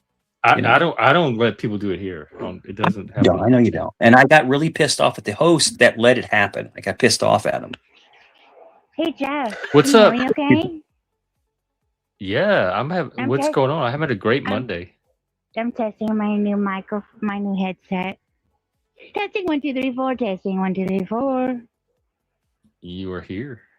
Jeff, it was so fun to see you out and about. Did you have the best time ever doing sports? Oh my god, I wish I could have streamed more of it. But yes, I have. Oh, it was like being whisked away to a whole other world. You were doing sports and yachts and snacks and stuff, sunshine, all kind of stuff. All the stuff. Everything. It was such good vibes. And did you see the prize I got from spinning the wheel? Hang on. My glow in the dark gay ponytail thing. It's a hair extension. Oh my gosh! I'm so jealous. So you got fiber optic ponytail stuff?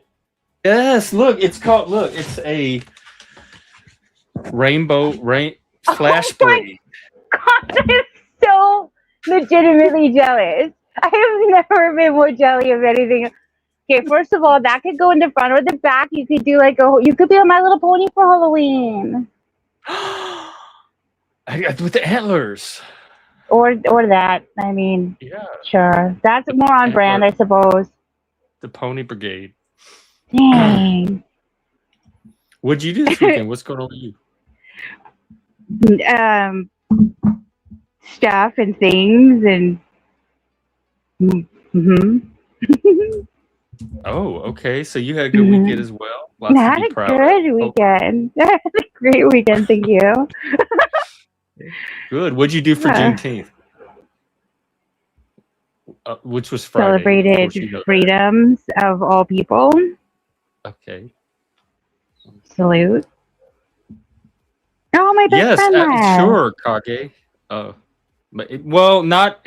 I don't like talk. I don't like anything like kid or underage, like the Epstein type stuff. I don't like that topic, and nothing too violent or gory or something that's gonna like outside of the YouTube guidelines. But anything outside of that is fine. Oh, he said something that BC told her. Is it about toys? The Satanist. He said I was a Satanist. He told this guy I was a Satanist. Yes, it is true. Oh. I used to be a Satanist, and then I became a Christian Satanist, and now I'm transitioning to my own made-up cult. Yeah. Yes. If you heard the rumors are true, we're starting a cult. Yes. There's a clipboard being circulated. In addition to, yes. In fact, I have my list. We got to get more organized. Well, we're still also for you to sign up for our internship. There's a vigorous what's it called, like obstacle course where we'll put you through to see who we will be taking on board. We do need interns. Yeah, there's an audition process. Yes, there's a musical number that we will ask you to perform. Mm-hmm. Yeah. If you watch Rocky Horror Picture Show, you'll have a jump on some. Oh no, he left. And Little Shop of Horrors. Little Shop of Horrors. Is that a real song or is that what I made up? Little Shop of Horrors, bop shabop. Hey, I have a question for you. Bring it. In the song Freakazoid by Midnight Star, what are the robots saying? I can't we will fucking haunt you. We will fucking find you. It's they say like biddy bop ba. This seems like a question for like all of your fucking friends. Ask all of your what's his name? Who? Charlie? Well, I didn't even think about Charlie. Because I couldn't find Google at all. Like I couldn't Google it at all. It's not in the lyrics. And it's bugging. Are you allowed to ask? Is that like confidential, like robot information? No. What is? Are you allowed to ask robots about robots? The robot rules. I don't have to do you know that there are places in the world where there are like driverless cars and shit? America? I thought we had. Have you heard about that? Yeah, are you hip to this? I thought it was already a thing. Maybe I'm too far in the future. Yeah, America has them. Is that where you are? Yeah. That's fucking crazy. Pretty cool. Is it? Driverless cars? Yeah, that's wild. Where you don't have to like fool with people anymore? Oh my gosh. Wait, have I told you about the world's worst movie yet? May I fucking can't see anything from you. Movie rage? If you want to describe what's going on or give me hang on, Charlie. Hang on. We got a question for you, but 1 second. Scared the shit out of me. Hi, I'm Shift Happy. And I saw the worst. Metaphorically speaking. Shut the Hit me with whatever's on your mind, and I'll give you the straight up version. Stay in your lane, robot. I think he's done now. Go ahead. Speaking of staying in your lane, dear the movie Deep Water. Fuck you. How damn make dare. You do not get to be all of the above. Specifically, you do not get to be also spoiler alert or spoiler. You do not get to be a movie about plane crash and also shark attack. Fuck you, the movie Deep Water. Why not? What do you mean? Why not? What do you mean? What you can't? I was watching the first Superman the other day, and it's like 10 or 20 disaster movies, like one after the other. You can have all of those things mixed in one movie. Can you remember to remind me to ask you if you're Team Batman or Superman? Please and thanks. Let me tell you this. I was Can you Batman, make me full but I'm screen? leaning towards Superman now after watching. Are you really? Can you make me full screen? Because I'm about to offend everybody everywhere for all of time. All right. Okay. Hi, I'm Shift Happens. I saw the movie Deepwater, and I said the following more than once, and I stand by this. Let the sharks eat the kids. Let this fucking GD movie end already. Fucking hate this movie. End quote.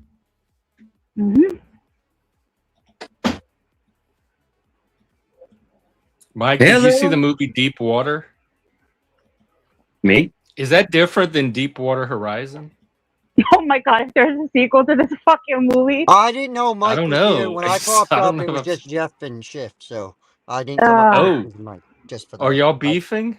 Did you come up here I just didn't want Mike to think I come up here, because when I joined the link, it was just you and Shift. No, Leggy, you come up here all the time. Leggy, did you come up here for great... I'm saying, though, I didn't see Mike up on panel, though. Leggy, did you come up here for great... Leggy, you came up here for great conversation with me and Jeff, No, yeah? I come up here because you were here. Yeah, I know. Yikes! Yikes is the review that I often get from a certain somebody that... Whatever. Moving on. Leggy, have you seen a movie called Deepwater? It's awful. Christ. What, Deepwater Horizon? I don't know. Is that a movie that involves... Well, who's in it? Tell us about it so we'll know if it's the right movie. You know what? I don't know. I don't know. I'm pulling it up. Deepwater 2022. Is it an erotic psychological thriller? There was nothing erotic. Wait. Ben was there Affleck. Anything erotic about it? Ben Affleck was not in Deepwater. I would remember if Ben Affleck was in it. Maybe it's a different movie then. Maybe is it Deepwater Horizon? Because I don't know if you know this, Jeff. Not only did I party with the B-52s, but I got in a fight with Ben Affleck. True story. Moving on. Is it about a girl and a guy that live with their young daughter in a town in Louisiana? What don't you understand about plane crash and shark attacks, bro? Well, then it's not. It's a different movie then.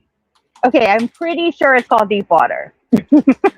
Shark attack, plane crash. Hang on, I'm gonna find it. It's not. Not in that order. Not in that order. The plane It'll crash. Figure it out. Okay, cool. 2026. There's another recent movie called Deepwater. Oh, it's this. It has a shark on the cover, eating people that are in the water after crashing in a plane, and the plane. And let me say, these sharks were definitely typecast, and I feel like it's ruining their career. It's called a survival film, and it's Aaron Eckhart and Ben Kingsley. What a pair! Oh yes, it's like these amazing actors in the worst movie of all time. It's horrible. Well, have either of you fellas seen it? Do you know about the shark eating plane crash movie? Thanks, Spiky Boo. It was a great flick. You watched it, Spike? Mike, have you ever been in a plane crash or got attacked by a shark? Can you block Spike? No. It's funny. It's great. The greatest thing is that we were in Florida when I was in my teens, and we were in the Gulf of Mexico, and barracuda flew past us. That was scary as fuck to see a barracuda. Like the flying ones? No. Barracuda fly? What? Huge thing. We used to see them from the helicopter. We would take the helicopter over the Gulf. Barracuda is terrifying. They were this long. Terrifying looking, man. I thought barracuda were like only native in Peru. Like longer than people, and you could see them in the water. Yeah, barracuda is huge. But when we were up, we were in same thing. We would look down from the balcony of the resort, and there were sand sharks all in the gully, like the sand sharks. It was terrifying. It really was. Sharks are scary, man. Really, really scary. And there's a lot of shark attacks. I don't know if it's still there, but there's Ocean City, Maryland has a shark in a case or whatever. Yeah. That they caught. Apparently this shark apparently ate somebody and they caught it. My grandfather was one of the guys to help catch the shark. I mean, it was a fucking giant fucking shark. Oh, dude, they're you know the shark from Finding Nemo named Bruce? I've never seen it. I don't know. Oh my gosh, it's so cute. But allegedly, supposedly, not food. Exactly, but supposedly they named that shark Bruce because the shark, like the robot shark from Jaws, was named Bruce, and so they like did it to like honor him. Wait, the Jaws shark was named Bruce? I didn't even know that. That's what I in one of those like shorts on YouTube. That's like 50 things you didn't know about the movies. That's what one of them said. I did no follow-up research. The more you know. Yeah, so there's sharks in Virginia Beach, but very few. But when you go down to like North Carolina, the Outer Banks, there's massive sharks down there in the Outer Banks in North Carolina. There's massive sharks down there.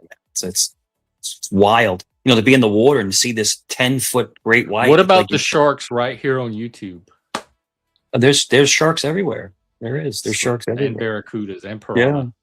But I'm telling you, man, I can't imagine actually seeing a shark in person. It's terrifying. Like I see them. They have a couple sharks at the aquarium in Virginia Beach. Just to see one behind glass is terrifying. I can't imagine being next to it in the water. That got it. Have you been to the one where they swim over you? It's like the it's the parallel. They go over top of you. Yeah. Yeah.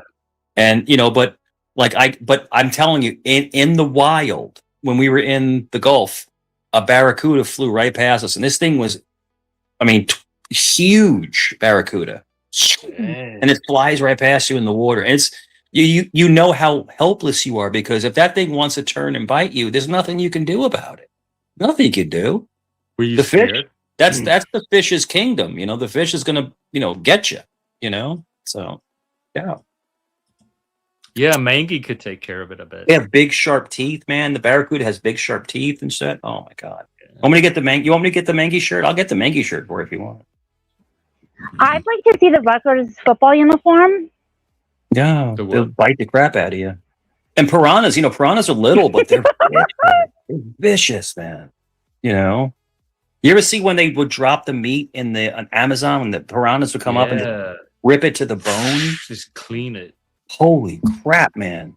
Some crazy stuff. Fish are brutal, man. People think fish are like your friend, but they're not. They're brutal. I don't think no. I don't think brutal, man. It's brutal shit. Yeah. But they taste so good. They're so yummy, though. Fish is so good. I love fish. Man. Some of them, most of them, no. You can. They're delicious. Same with the crawfish.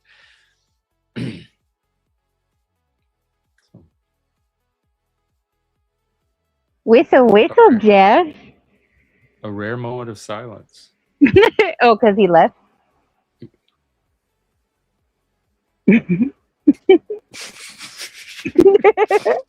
Leggy too. What is this? Another abduction? What? Oh my gosh! He's so prone to those. What roadside? I'm doing finger quotes. Somebody from Las Vegas came out of nowhere to offer him roadside assistance. Right.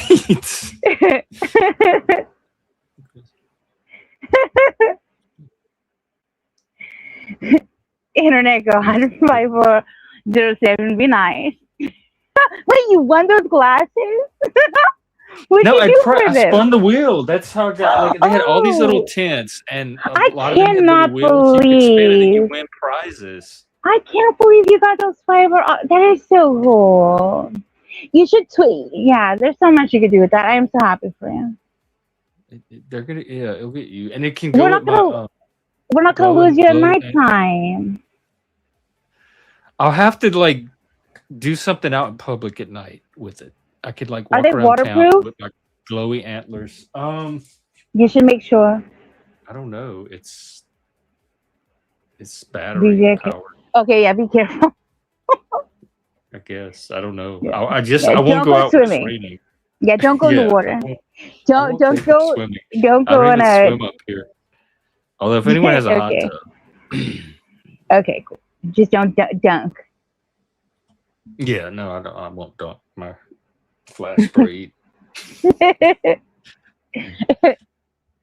Oh my gosh, wait, can I tell you something? Okay, let me update you on Smile Club real quick. Ready? Yes. So I went back to the Smile Club today, and I think I'm in a lover's triangle coral. Speaking of oceanic rifts. So there was stuff you left out last time. No, well, I didn't know this, but I think that I don't know like the PC term for like the dental folk, but so I told you about the dude who called me a young lady and made me like want to like rage punch him in the face. But so he wasn't there today, or they're like now scheduling me away from him, and I think that they scheduled the bitches that now are like interrogating me and shit because I don't even know his name, but I think that they think that I know his name because they asked me about someone today, and I think it was him, and I don't think I answered correctly. Hold on, Mike left and I can't hear nothing. Hold on, I gotta come back. Hold on, maybe. Okay. Anyways, well, the story is very short because basically they like asked me like, have I seen insert name of I don't know who here, and then they proceeded to fucking mouth schmurder me. Wait, what? How do you always end up getting these schmurder people? Yeah, it was like the most aggressive Smile Club experience of all time. And this is real life. This is like not even YouTube. No, where the hell did he go? Where'd Mike go? You back? Can you hear? Yeah. Where'd Mike go? Okay. I don't want to say I don't give a flying fuck, but here we are. Oh, you don't give a flying fuck? She's telling us about her killer dentist. Yeah, so I went to my Smile Club meeting today, which also I feel like, didn't I just go? Like, I feel like now they're just like bringing me in to like. Yeah, I was gonna ask, are you initiating all these there. visits, or are they calling you in every other they day? called me in, and then they called me in, and they were like, I swear to, like, I honestly think that this was just premeditated gummicular abuse. This was What's going on at the Smile Club? At the Smile Club, they are giving me. They gave me a power wash today of my gums, and it was so violent. Is that all? It's legitimate dental care. There's not like some secret, like eyes shut chamber that. Yeah, but today it was like today was just like some Mean Girls situation. I really think that this was off the books. Like I don't think that, and like literally when I left, like they just were like, "We'll call you." Well, they didn't even like book me for my next. They're just like, "We'll give you a call," and they're like aggressively messaging me. It's really weird. Like I honestly think that something. This is a female. No, we need some women on this. This is a female. Seriously, I'm gonna fucking do.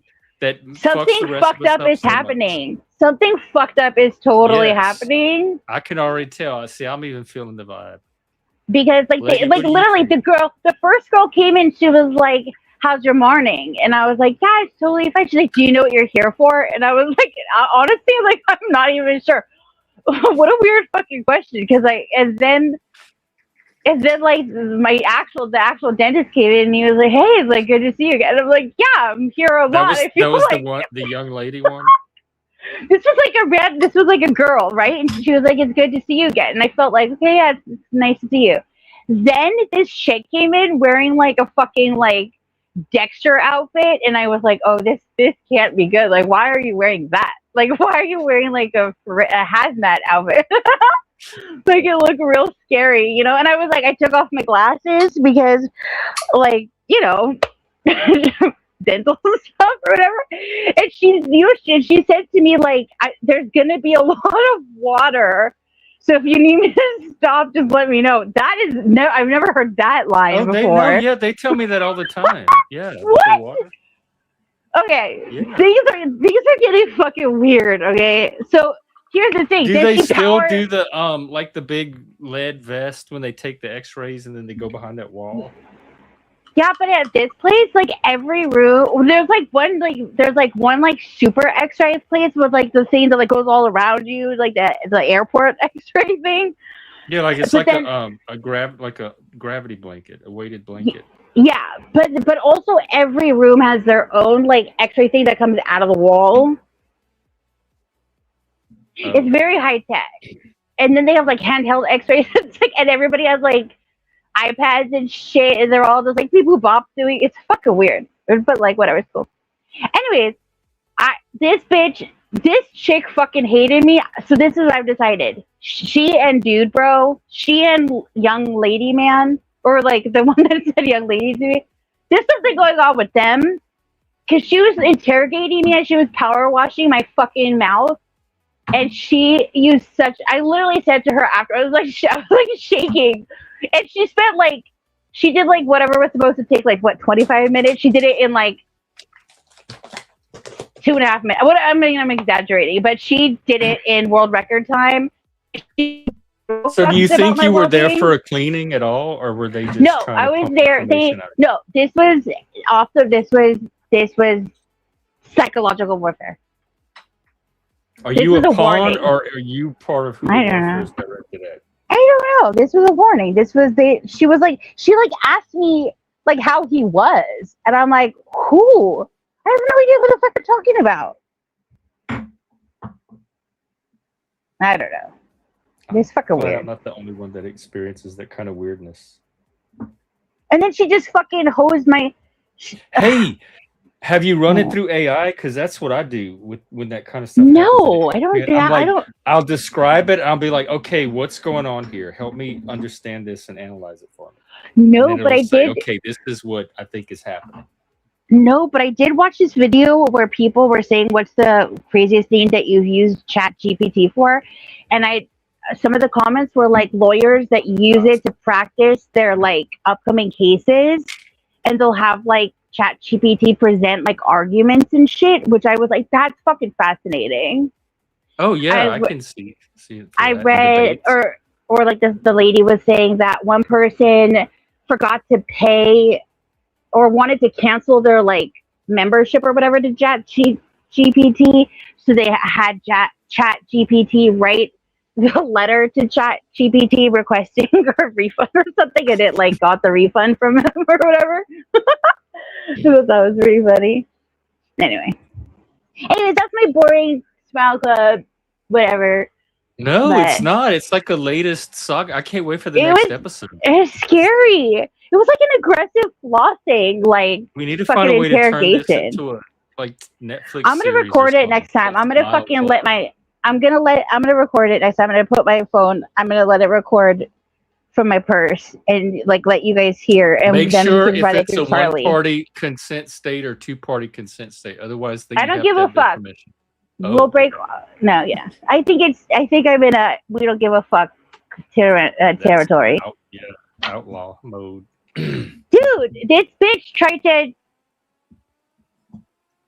power flossed me looking for information. Did you? How was it? I mean, my teeth feel very clean, but here's the thing: like, I feel like I just had them washed.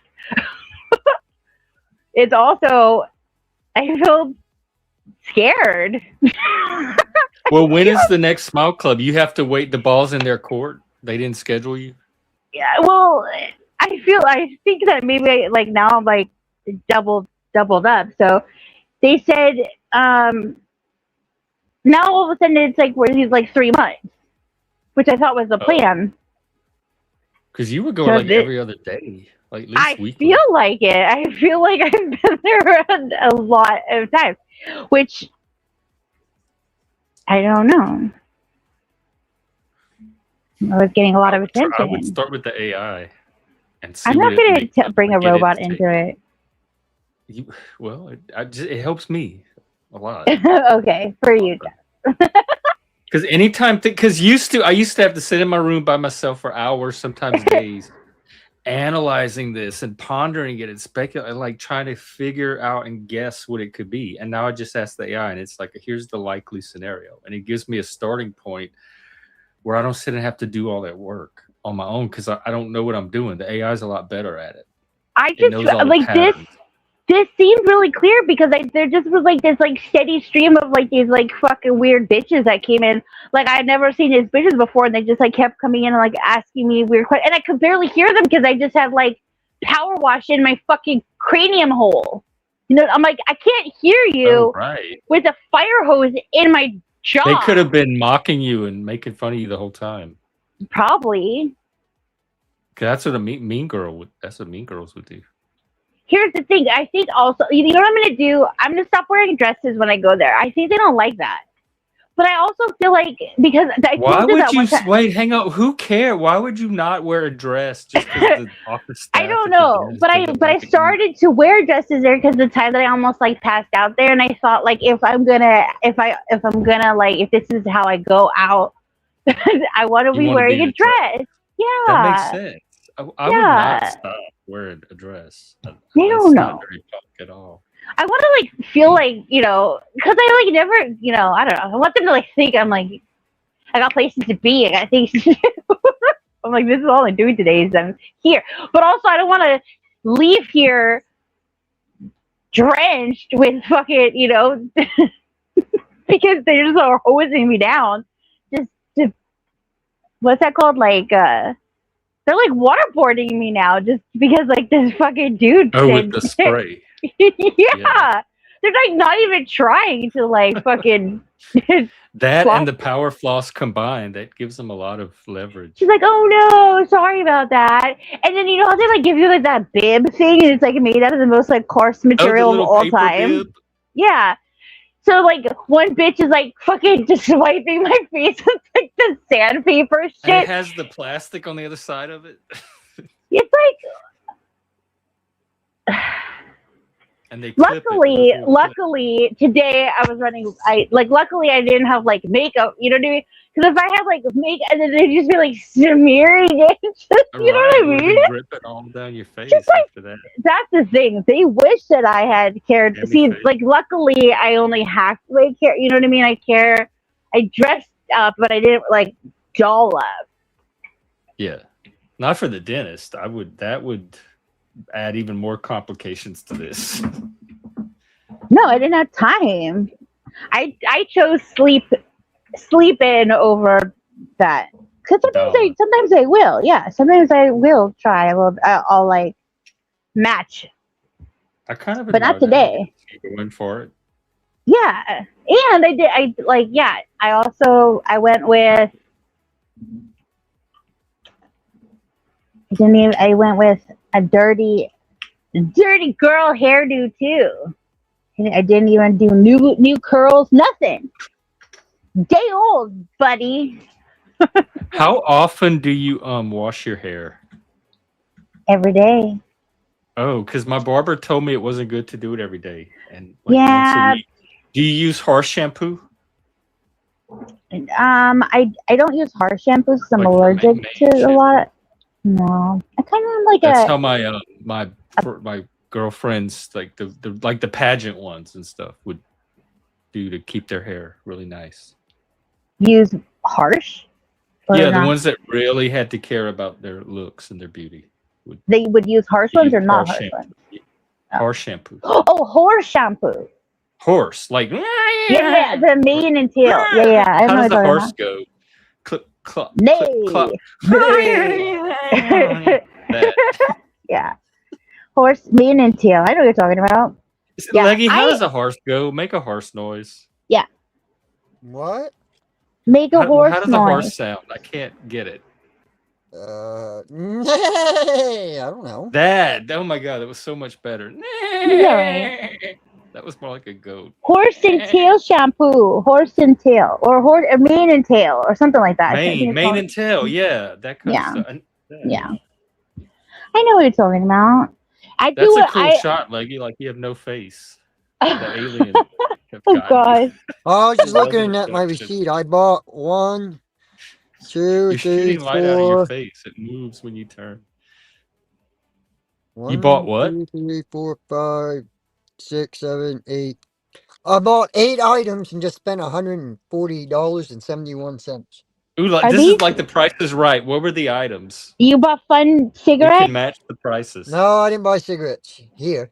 Like fun like no, don't. It might have your information on it. Don't show us that. No, I paid cash, not debit card. You bought wacky tobacco? Buddy, the only card time I use a debit card is when I got to pay my phone bill. Are you talking wacky tobacco? Are you going to answer my question? I don't know. Maybe we can get a sponsorship. Oh my god, is he going to answer my question? I don't know. Leggy. Did you buy wacky tobacco? That's what this is, see?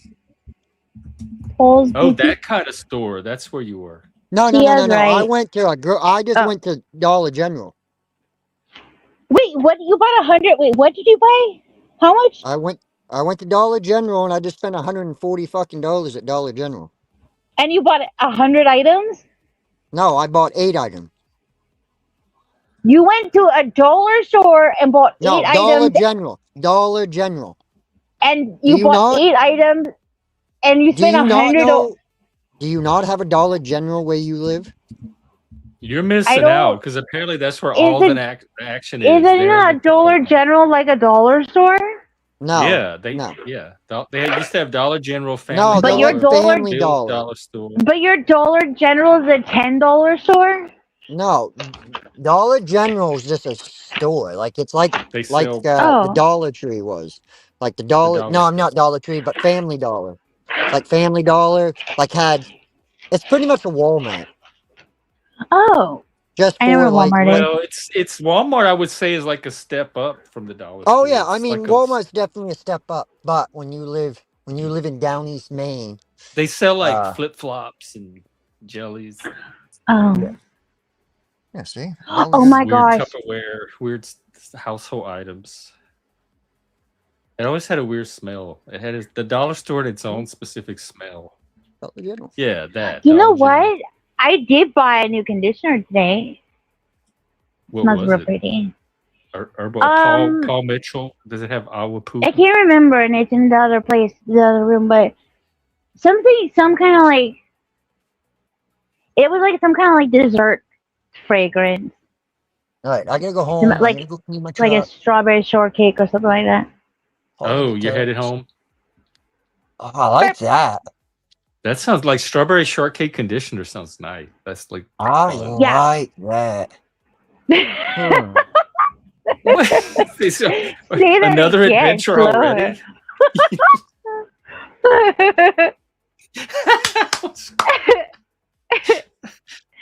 Don't mute.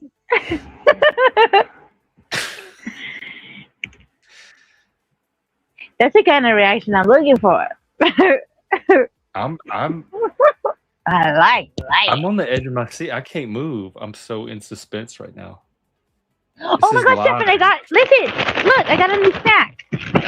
Whoa, what is it? Ooh, I hear it. It sounds like, is it pretzels? It's related to pretzels. It's like a friend of pretzels. Corn, what do you call those things? Getting further. Fuck, what are they called? Not corn. The little rolled pretzels with the cheese in the middle. Wait, no, but okay, wait, say what you were saying. But close to corn nuts. Get it closer. I'm calling it. It's not corn nuts. I'm trying to think of. It's the other thing. It's not corn nuts, but you're getting warmer. It's the little rolled pretzel. It makes like a ring. It's not that. No, go back to corn nuts. It's stuffed with nacho cheese or pizza flavored. What are those called though? I don't know. Pizza roll-ups. No, they're called combos. Something. Combos. That's what I was trying to think of. Thank you. All right. It's not combos. Is it the peanut butter pretzels? The little. No, go back to corn nuts. You're closer. No. Go back to corn nuts. Was closer. What's close to corn nuts? Almost nothing.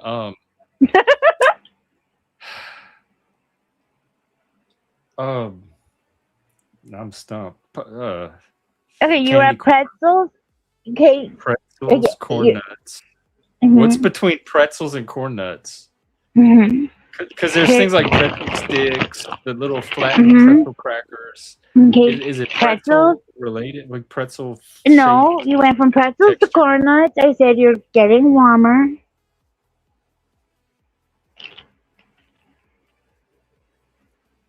Come on. Corn nuts has to be stumped. It's like, where do you go from corn nuts? Corn nuts doesn't lead anywhere. Think in the family of corn. Cracklins. Cracker Jacks. No, you said it was pretzel. Keep going. Popcorn, pretzel, popcorn. Popcorn. Okay, now what flavor of popcorn?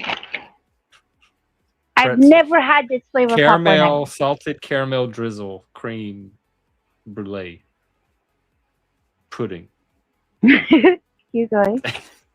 With powdered sugar. Beignet flavor. Praline, pecan, butter pecan. You're getting so close. Butter pecan. Cream soda. No. What's banana cream? Oh my gosh, I wish. The bag is pink. Cotton candy. No. Bubblegum. No, but sidebar, I did try a banana cotton candy the other day, and it sucked. Banana cotton candy, so stay away from that. Okay. Is it butter chicken? No, but butter is involved. Butter is involved.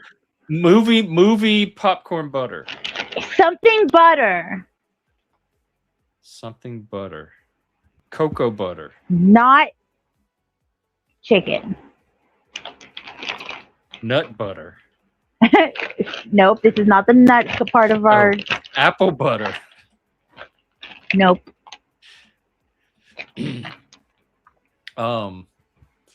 What other kind of butters are there? Nutter butter. Nutter butter, peanut butter, sun butter, sun butter. Ooh, I just smelled it. That's your clue. Ooh, is my response. Hold on, I'm gonna try it. Maple butter. It is a color. Hot butter. Oh. Hot butter popcorn.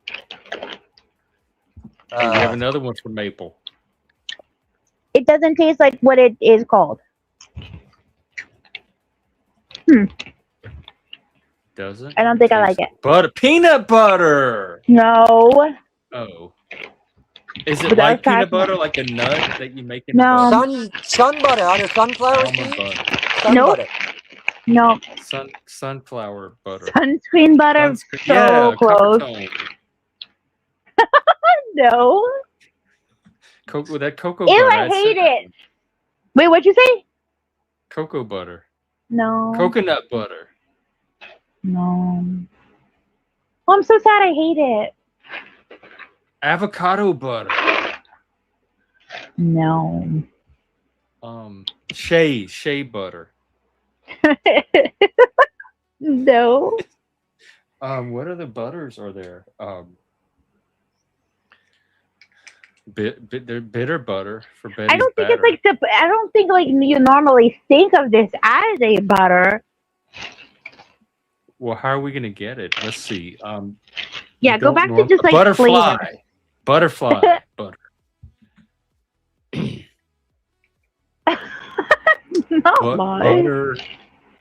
Butter pecan. No, we said butter pecan. Kind of closer. Butternut squash. I don't think of squash as a butter. I feel like if you made a butternut squash pasta, this would be evolved. Buttered pasta. Bread and butter. Okay, ready? Should I just give you a clue and then you'll get it? Maybe. I don't know. Do you want a clue?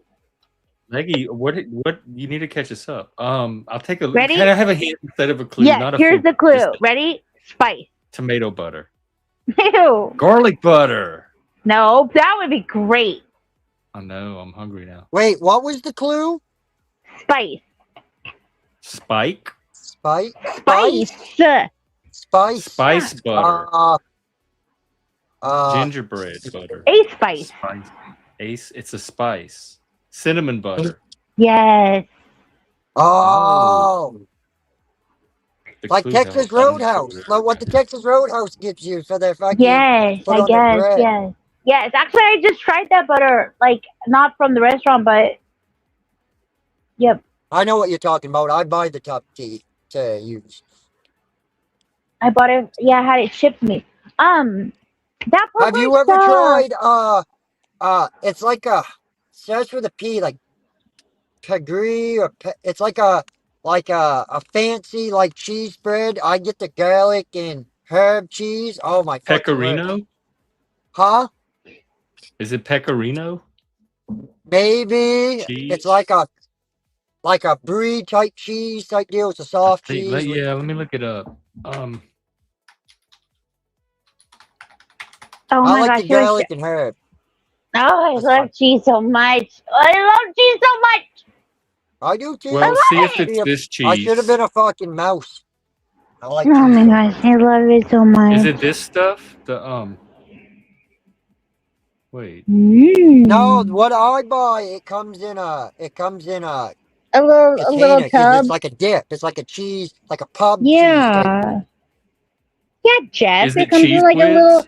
It comes in like a little shallow tub. Well, this one's round, the one I'm talking about. Yeah, a little round. shallow. Yeah. It's probably about this big around and probably about that deep.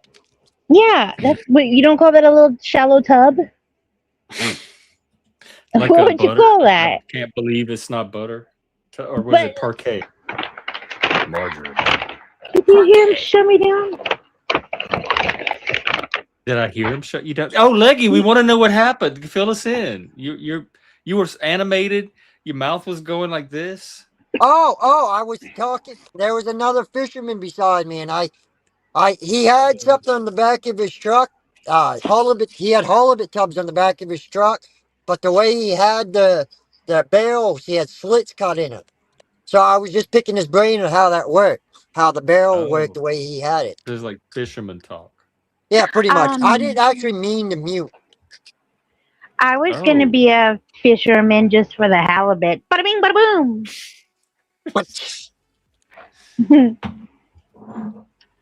You know. Oh my God! Now we really do need a sponsorship. I just sold some horse shampoo. Hey, Head and Shoulders. It will kill the giant spiders. You remember that movie, Eight-Legged Freaks? No, but I do remember Head and Shoulders. Well, they had that other one that was like one you've level never watched higher. I forgot what it was called. Freaks? Selsun Blue. Or no fucking way. You gotta watch it. Never. Eight-Legged Freaks. No fucking way. I just spent like. So it has fuck. It has the big guy from Boy Meets World. He was Vader's son in Boy Meets World. The big fat guy. Shit. Who is John Candy? No. Boy Meets World, not John Candy. John Candy wasn't in Boy Meets World. It was the fella that played Vader's son in Boy Meets World. That big guy. Who the fuck is Vader? He's in it. David Arquette's in it, and I think David Arquette's in it, and somebody else is in it. But pretty much, it's like these spiders mutate, and they get giant, and they try to figure out how to kill them, and they can't, and then all of a sudden they figure out Head and Shoulders shampoo kills them. So then they go and get these trucks full of Head and Shoulders and start spraying Head and Shoulders everywhere. Oh my God, that sounds so good. It's a great, like, early 2000s movie. Good to know, Leggy. I mean, fuck, it's just a movie if you do partake in the wacky tobacco. It's a good movie just to sit back, get stoned, and fucking watch. What? That sounds like a nightmare movie. I would never sleep again. I don't like spiders. It's a comedy. It's a comedy. Yeah, but it's not funny when spiders, like, think about stuff. I mean, you just gotta find the preview and watch it. Yeah, okay, how about this? You go watch Deepwater, come back and tell me about how much you like watching that fucked up movie, and then I'll watch your spider flick. Okay, and then we'll talk about Little House on the Prairie. And then we'll braid each other's hair, and it'll be fun. Well, I don't have hair to braid, but... We're gonna borrow Jeff's fiber optic hair, and we'll glue it to we'll give you a little fiber optic rat tail. Okay. Okay. So we have so many plans. Okay. Take that, Moose. Ha ha. I said Fred Savage out loud. But he wasn't big at all. He's adorable.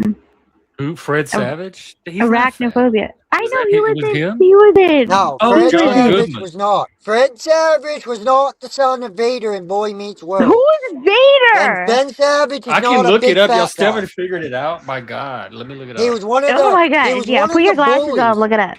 Who's Vader? Vader, the wrestler Vader. It's time. It's time. It's Vader time. All right, who was he in this movie? I don't know from what Boy his Meets name World? was, but in Boys Meet World, he was one of the big guys that was Vader's son. He played Vader's son in Boys Meet World. He was like one of the high school bullies. Vader's a character? No, Darth Vader Vader? is a real person that was Oh. in Boy Meets World. This As particular what? guy just played his son in the TV show. That's not who. Just look Vader up. is not showing up in the cast list at all. All You you go by have to another name? do is type in Vader's son, Boy Meets World. That's all you All got to right. do. VAD. Just scream it at your computer like he is. Apostrophe S. Francis SON. Ticino. He's so passionate. Herman WORLD. Sticino. Oh my gosh. Wait, am I so loud? Look how big my... Look how much the aura is around my... Herman. His life name's right. Herman. Who's the actor that plays him? Whose name is Herman? There was a Herman on the show. That was Herman his You got to character's show a name? picture of It's the guy Frankie's... so I can make sure it's the right guy.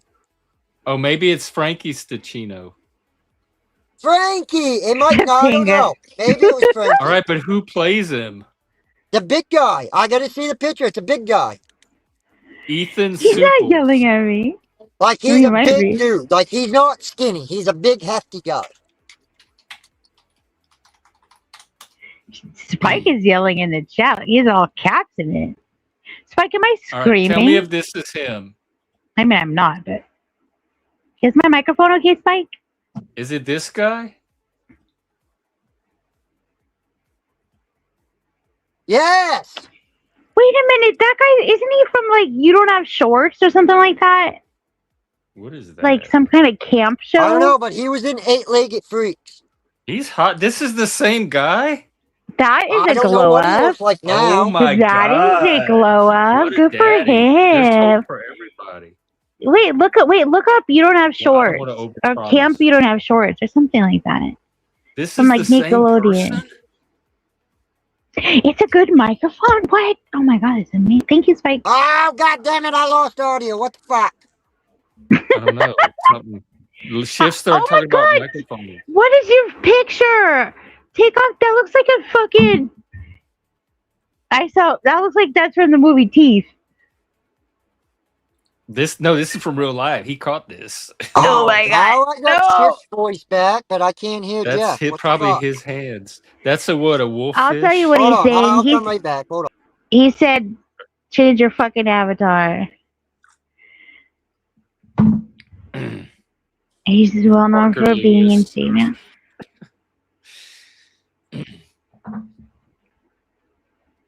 Parker Lewis. I'm back. Welcome Like I never back. left. Leggy, you should watch the movie Teeth. Like You you've would never love gone. it. Change your The movie fucking what? avatar. Why? What movie? Teeth. You would love Oh. it, Leggy. Is it about Jeff? Smile Club?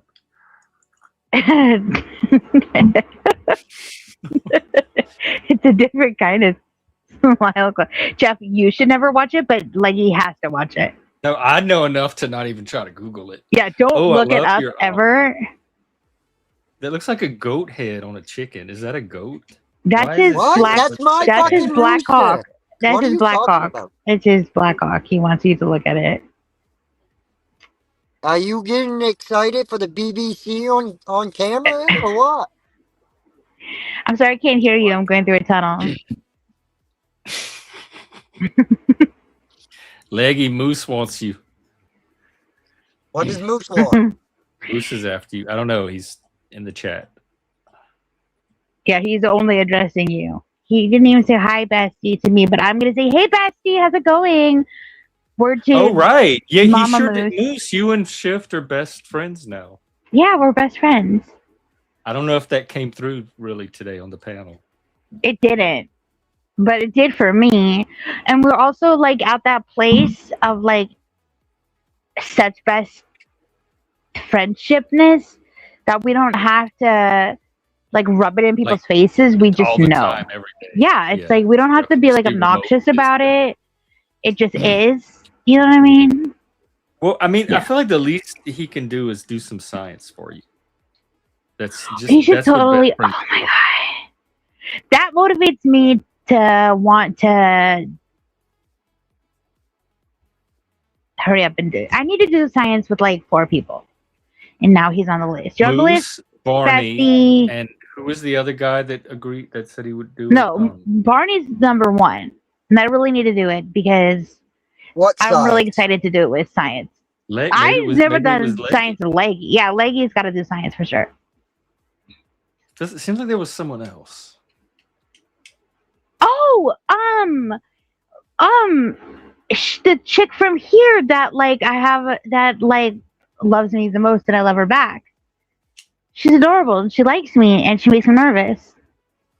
Who makes you nervous? Now I really want to know. She like she uses like 2 lady names, I think, on your show. She cams up. She's blonde. I think Jackie she uses Fox. like yes.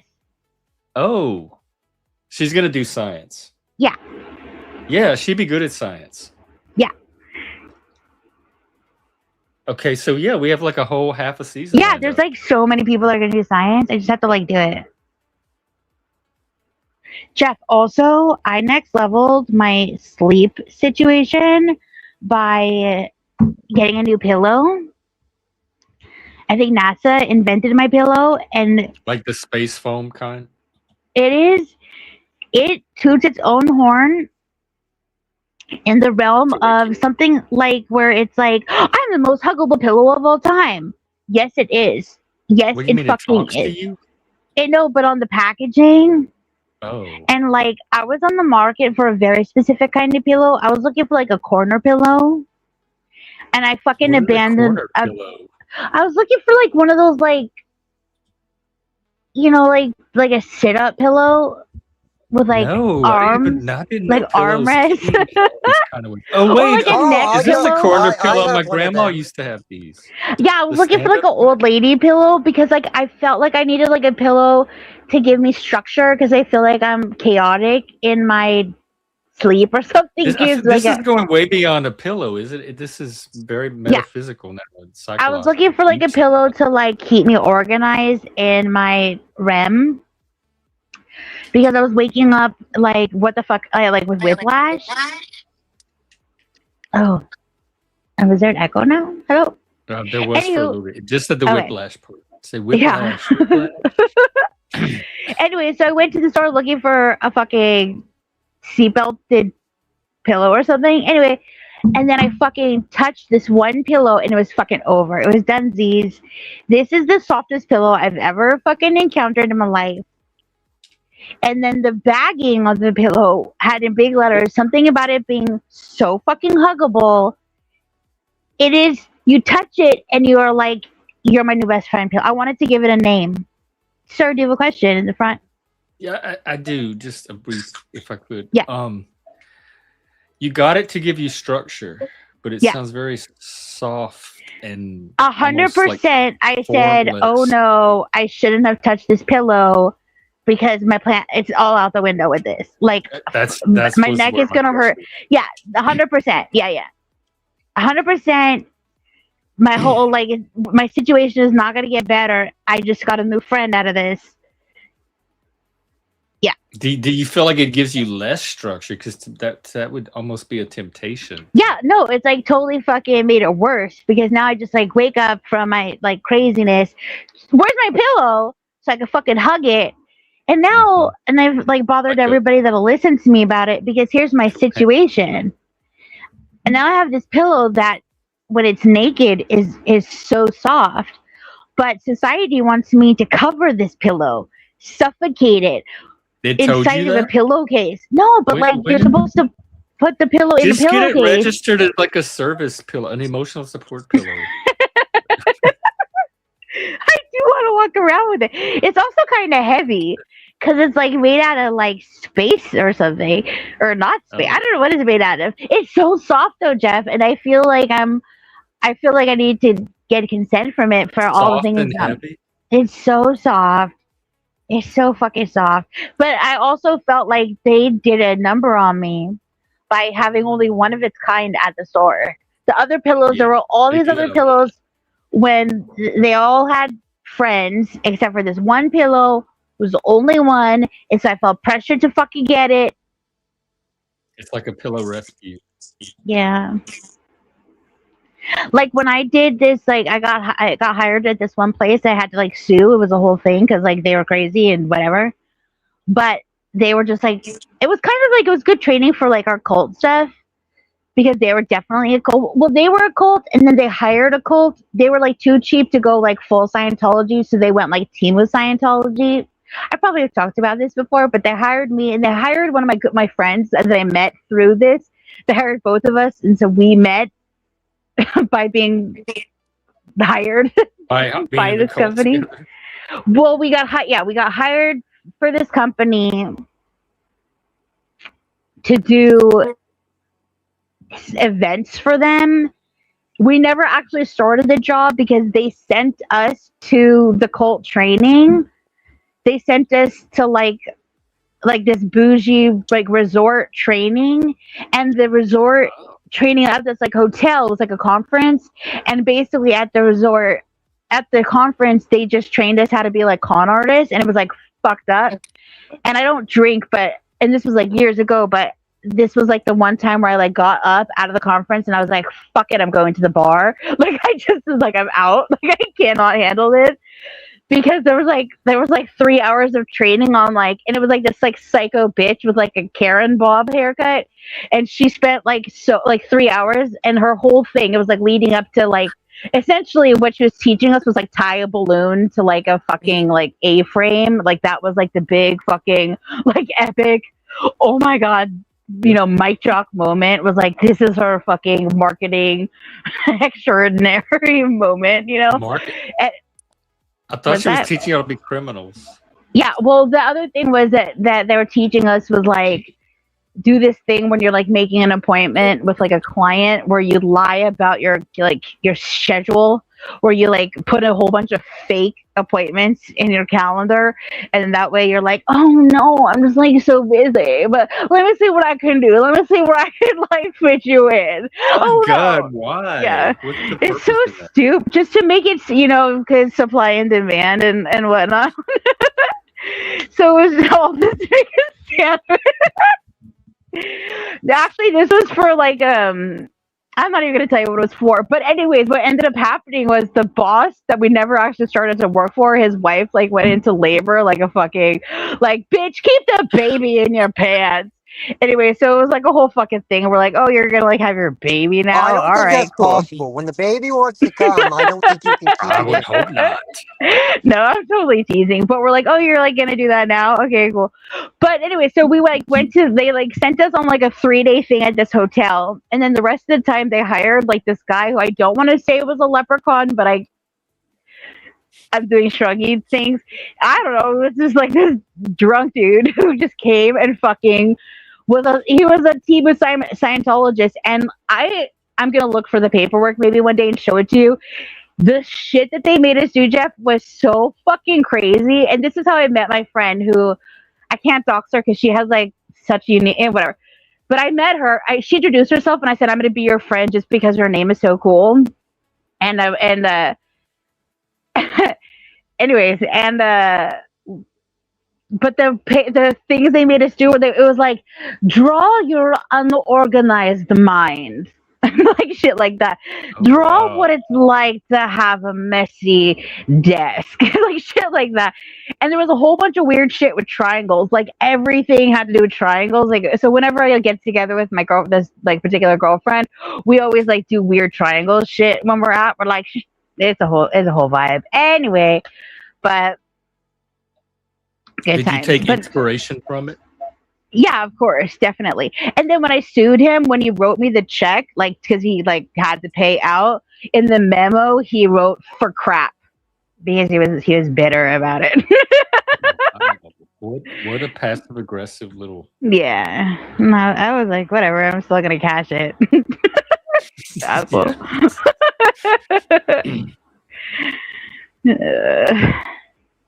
But it was really cool. I took the job. Like, I didn't really want the job. However, like, one of the offices was so fucking cool. It was like this like penthouse suite, but it was so neat because the ceilings had painted on it sky and skylights. Oh, like in the casino.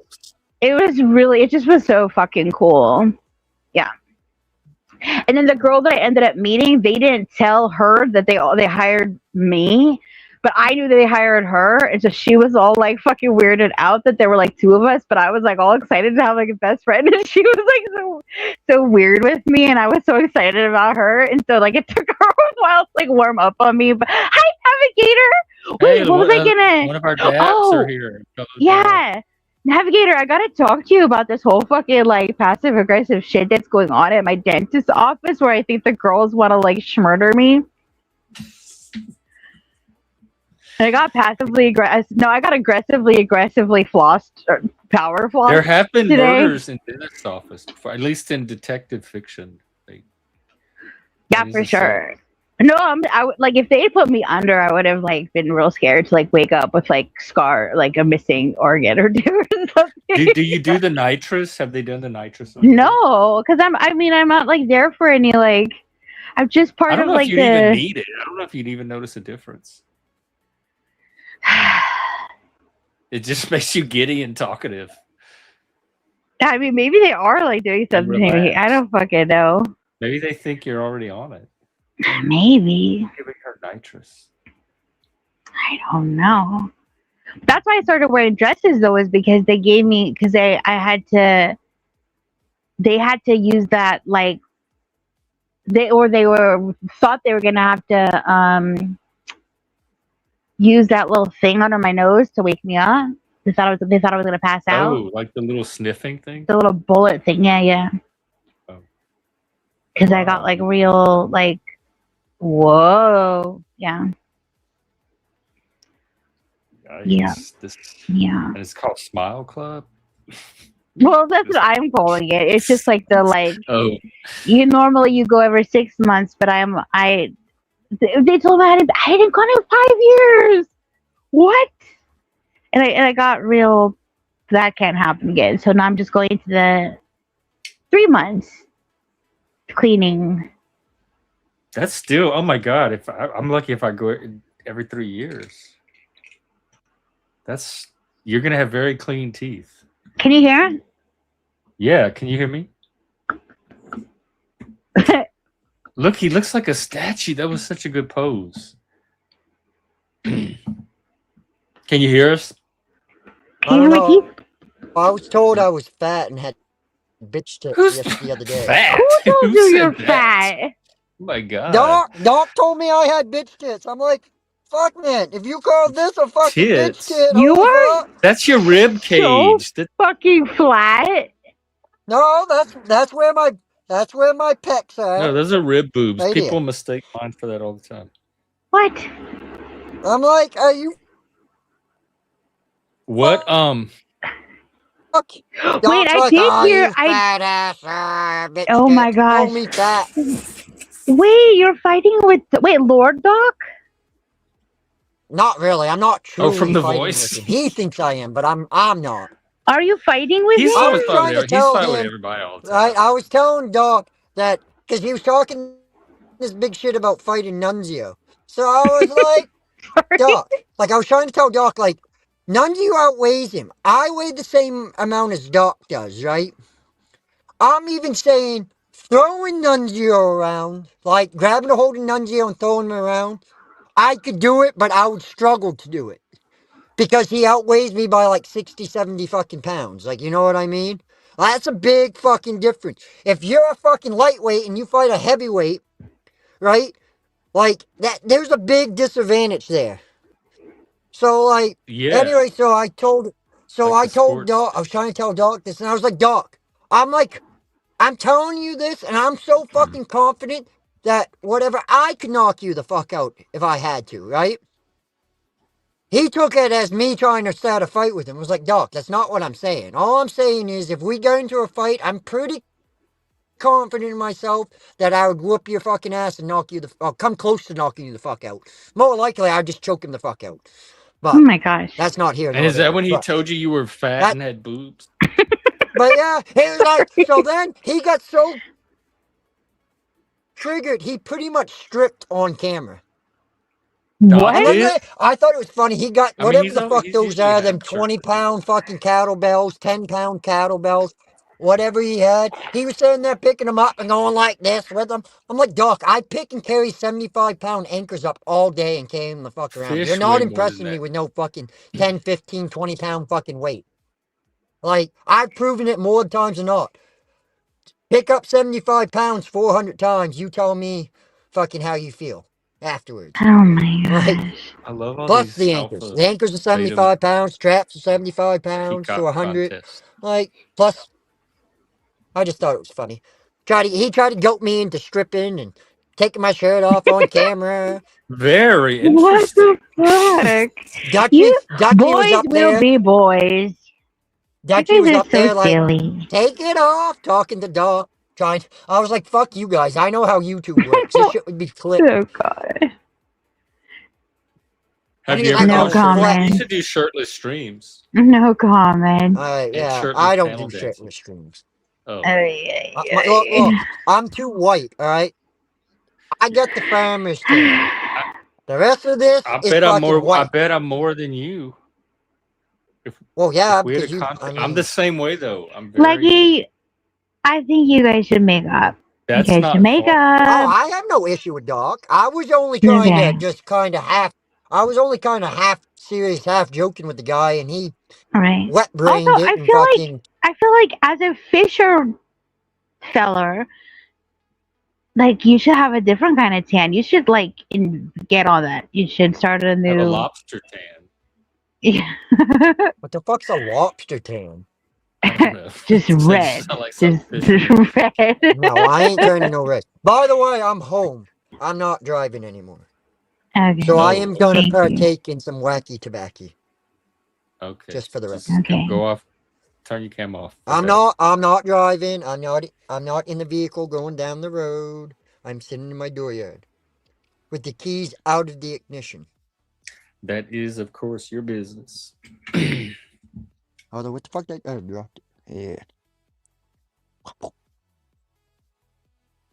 Maybe if I can find a lighter. Best lighter to have right here. A clipper lighter. You know what a clipper lighter is? Oh, I was about to ask if it's some kind of fancy. Clipper lighter. Is that the little round one? They're cylinders. Yeah. See, and then this comes out and goes in. Oh no, I didn't know. This is definitely a stoner's lighter, you know, because then you pack your shit with this. Oh, I see. Who is Stuart Minkus? Minkus! Not Laws just being stupid, but Minkus. Minkus was the smart, nerdy kid in like the first. He was in the early episodes, and I feel like as the series went on, he was in it, but less and less, if that makes sense. What show? Boy Meets World. And what? Oh, yeah. Sorry, we're not as passionate with Vader. Yeah. Obviously, Jeff. Obviously.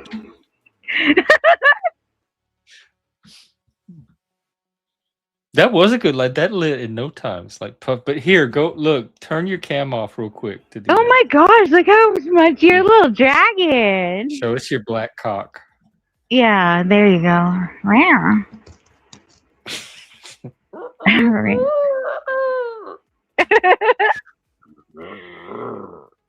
Cockadoodle. Don't stop believing. What did you say? Cockadoodle don't what? Don't stop believing. There you go. That is a shiny. We should do a show. We could call it Cockadoodle Do or Don't. And you rate like chickens. Yeah. Can you look up those like furry chickens? They're called like. I'll just start with furry chickens and I'll see what we get. Wait, I forgot what they're called. They're like silk chickens. Oh my god, silkies! I've never heard of silkies. I learned so much from you. Yo, these are they look like chicken poodles, little baby. They're like little teddy bear chickens. What looks like chicken poodles? They're so cute. They people color their chickens. They're silkies. Silkies. I have never heard or seen of They're seen so a fucking cute. Look at it looks like a Muppet. They're so cute. You know, man-made. listen, every time we buy a fucking silky, something happens. Like, we had like 3 of them last year. Within a week, every last one of them fucking died. How long have they been around? Were they human created or did they Yeah, are these like, did we mix them with something like a Teddy Ruxpin and a chicken or something? I don't know. Probably like a Polish. It probably was mixed with like a Polish hen and. Of course. Race. Wow. They're so cute. Oh, every time you do that, I lose audio. What the fuck? Every time I do, the screen, even if I share a screen, that's going to make education harder here. 1 point demerit for education. It's you gotta choose your leggy or education. We gotta ask the people: do you want leggy or do you want knowledge? Do you want to be smarter or do you want to be entertained? Yeah. What do you want? I feel like if I stop using this accent right now, I might lose it. And I was gonna say, what movie is it? What are you channeling your entertain and?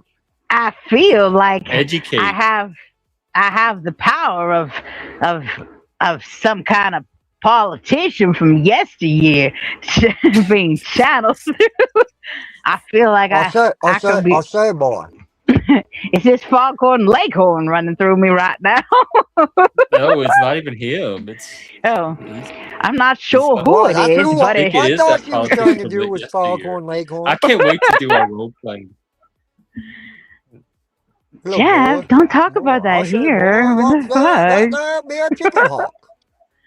I feel like every once in a while I just get inspired by this. Sparky Poo down there in the chat with his fire emoji and whatnot, just tip-tapping away like his fire emoji. Fire emoji. Oh, that's what. Oh my god! He's lighting flames in your chat, just all wibbly nibbly. Just see that. We need a fire extinguisher up in here. It's so hot. We could make some Popeye's chicken up in here. Jeff, do you think now you ain't cooking me the fuck up? Jeff, do you actually think that spike this or spike that could actually light a fire in the woods? I think. I don't know about in the woods. I think you could probably start a fire too with the right. Yeah, person. I'm not talking about with one of those lighters like Leggy's got. I'm talking about stick and.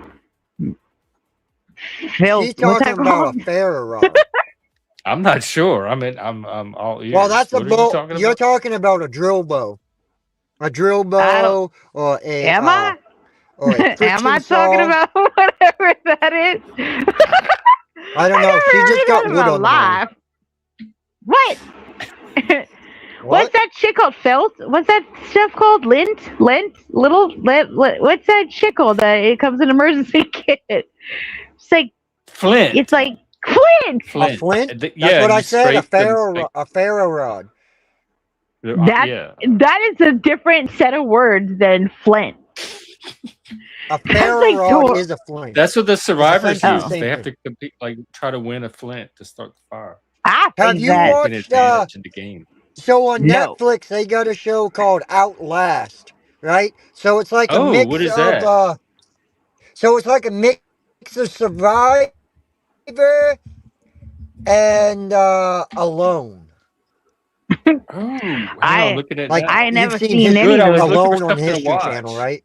Don't tell me anything about it. And is it where show. They eliminate someone each episode? No, they don't actually eliminate anybody. What happens? So pretty much the premise do they narrow it down? Is there a winner at the end? So listen, all right. So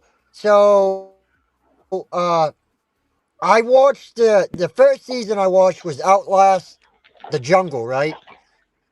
Which was a little bit different than the original Outlast.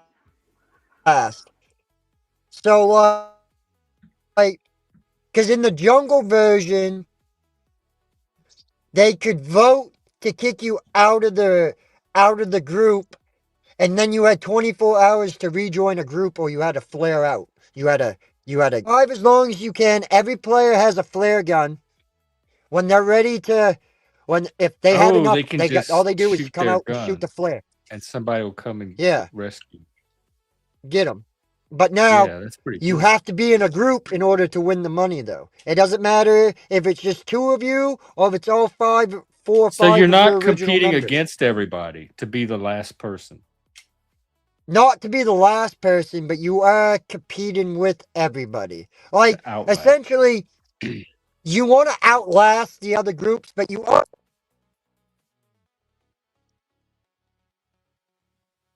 Damn it. Well, I have to check this show out. We lost him to the elements. He said. You know what I was just thinking though? What? That the first person that probably sorry, trigger warning and sorry, but the first person that probably froze in the mountains, you know what I mean? Like that accidentally, that didn't mean to, you know what I mean? That was just went on a hike and then got stuck in a storm. They probably invented these survivor shows. They probably were up in the mountain talking to themselves, being okay, this is what I gotta do. I gotta just get through the night. I gotta this is what I'm gonna do. I'm gonna shovel. You know, they were doing the monologue. They just forgot the camera crew. You know what I mean? They invented reality TV. They just real life surviving. They fucking did it. They just didn't have. They weren't sponsored yet. Right. It wasn't. You're right. But they were doing that thing. Like that. They were doing. Yeah. They were doing that thing that we all do, when we were hosting the Tonight Show in our bedroom. Yeah. You know what I mean? We're doing something right now that's going to become an actual thing down the road. That it's just not called that, but we're doing it way before whatever. Right. I invented Nightmare Floss Show by accident earlier. And Nightmare movie night, Nightmare watch parties. For real. Speaking of watch parties, we just got to do it. I feel like each one of us feels like somebody else is in charge of coordinating. No. We all agreed. This is long step way back. We're waiting on who's in charge of coordinating it. It's not so much coordinating, but that's that we're trying to include this third person. And she's ready to do it. Whatever. We just got to do it. Well, then what's the holdup then? Exactly. I think just one of us needs to. Here's the thing. She was here the other day in the chat talking. And I feel like this is what I feel like. I feel like you are the one in charge because you are the playmaster. You're the one that hits play. I'm the guy. Yeah, because you're the man. Yeah, you're the video daddy. You have the link to it, so I feel like you're in charge. Also, she said she wants to start over. Here's how I feel. I feel like you don't gotta. You will figure it out. It's you don't need to rewatch it. You could just pick up. You don't need to. Yeah, you don't need to fucking. You just figure it out. Not Laws. Did you know they rebooted that? And I tried to watch it. It was pretty bad. I couldn't get into it. But they made another version with a new Patsy guy. And wait, there's so many new numbers. There's so many sequels coming up. There's a Romeo Michelle 2. Are you serious? Supposedly and there's another. Wait. Navigator, are you here? What was the other movie that I just said that there was a sequel coming up? Wait, hold on, let me look at my DMs. I might get kicked off. The shark, was it the Deepwater Attack shark thing?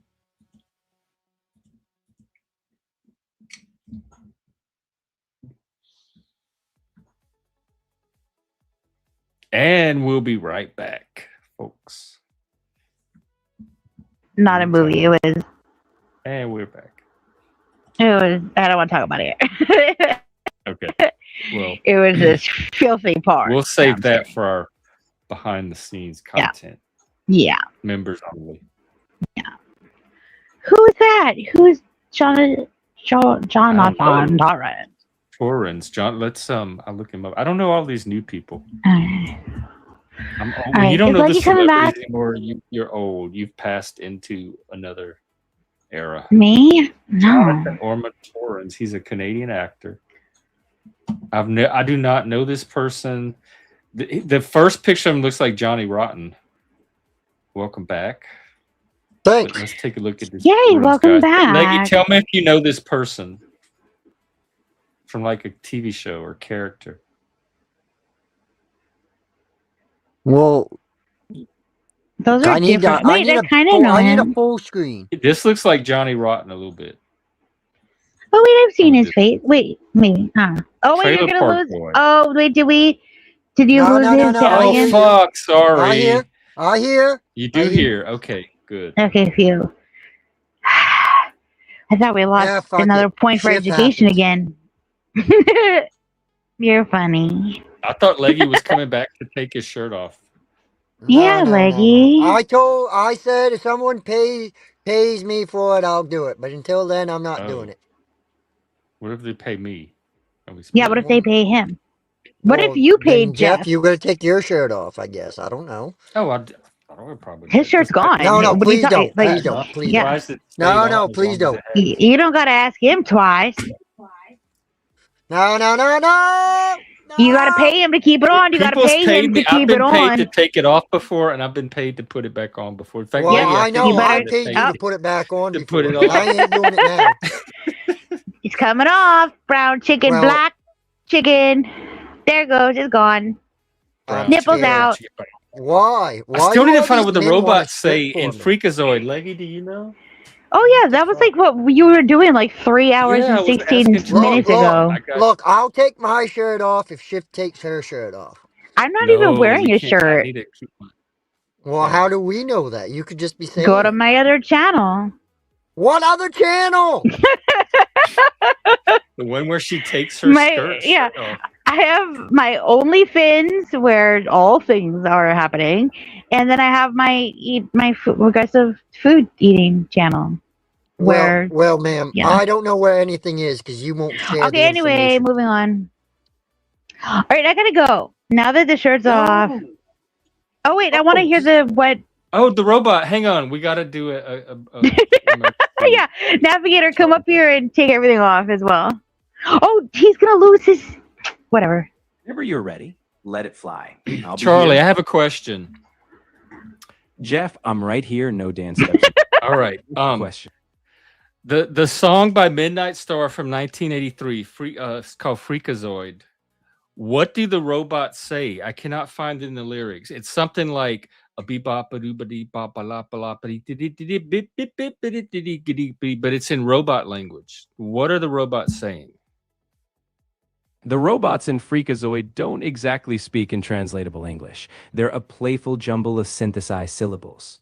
More like a robot scat solo. But what are those syllables? They're very distinct syllables. I just can't find them transcribed anywhere. And I can't play it on stream because copyright. You're right. They are iconic. The robot voice does a kind of funky vocoder riff. Something like boop, beep, bop, bop, beep, bop. But to be blunt, it's more of a rhythmic Oh, can you do it? Can you do the whole... That's it. Can you do the whole sequence? I can certainly give it my best robotic impression. Imagine it going something like bit bop beep bop boop beep bop doobie dop bop beep beep boop. It's a groove, not a dictionary. But there's another part too. But you're close. Thank you, Charlie. You're the closest I've come so far. Still not quite amazing. Substitute for the song. But I'm excited. It was progress. Ooh. But still, Team Human, go Midnight Star. Wow. Well, thank you for hanging out with us today. Tell Charlie I hate him with all of my soul and heart. That makes me like appreciate him even more, not less. Oh my gosh.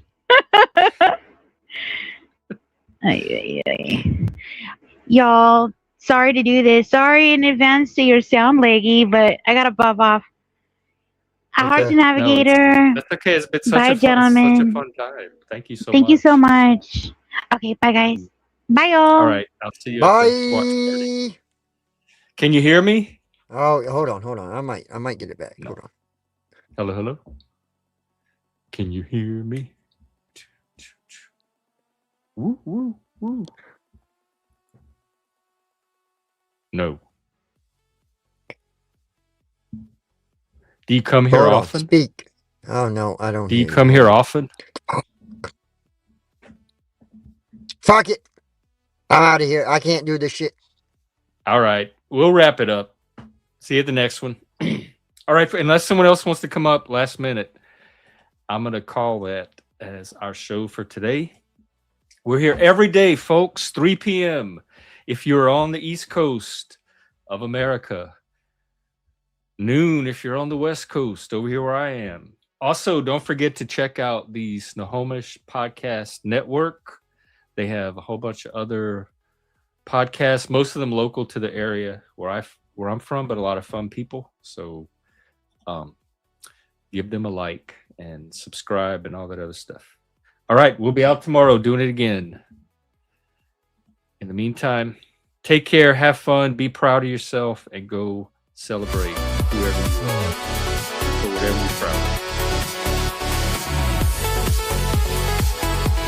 Bye, everybody. Happy Friday.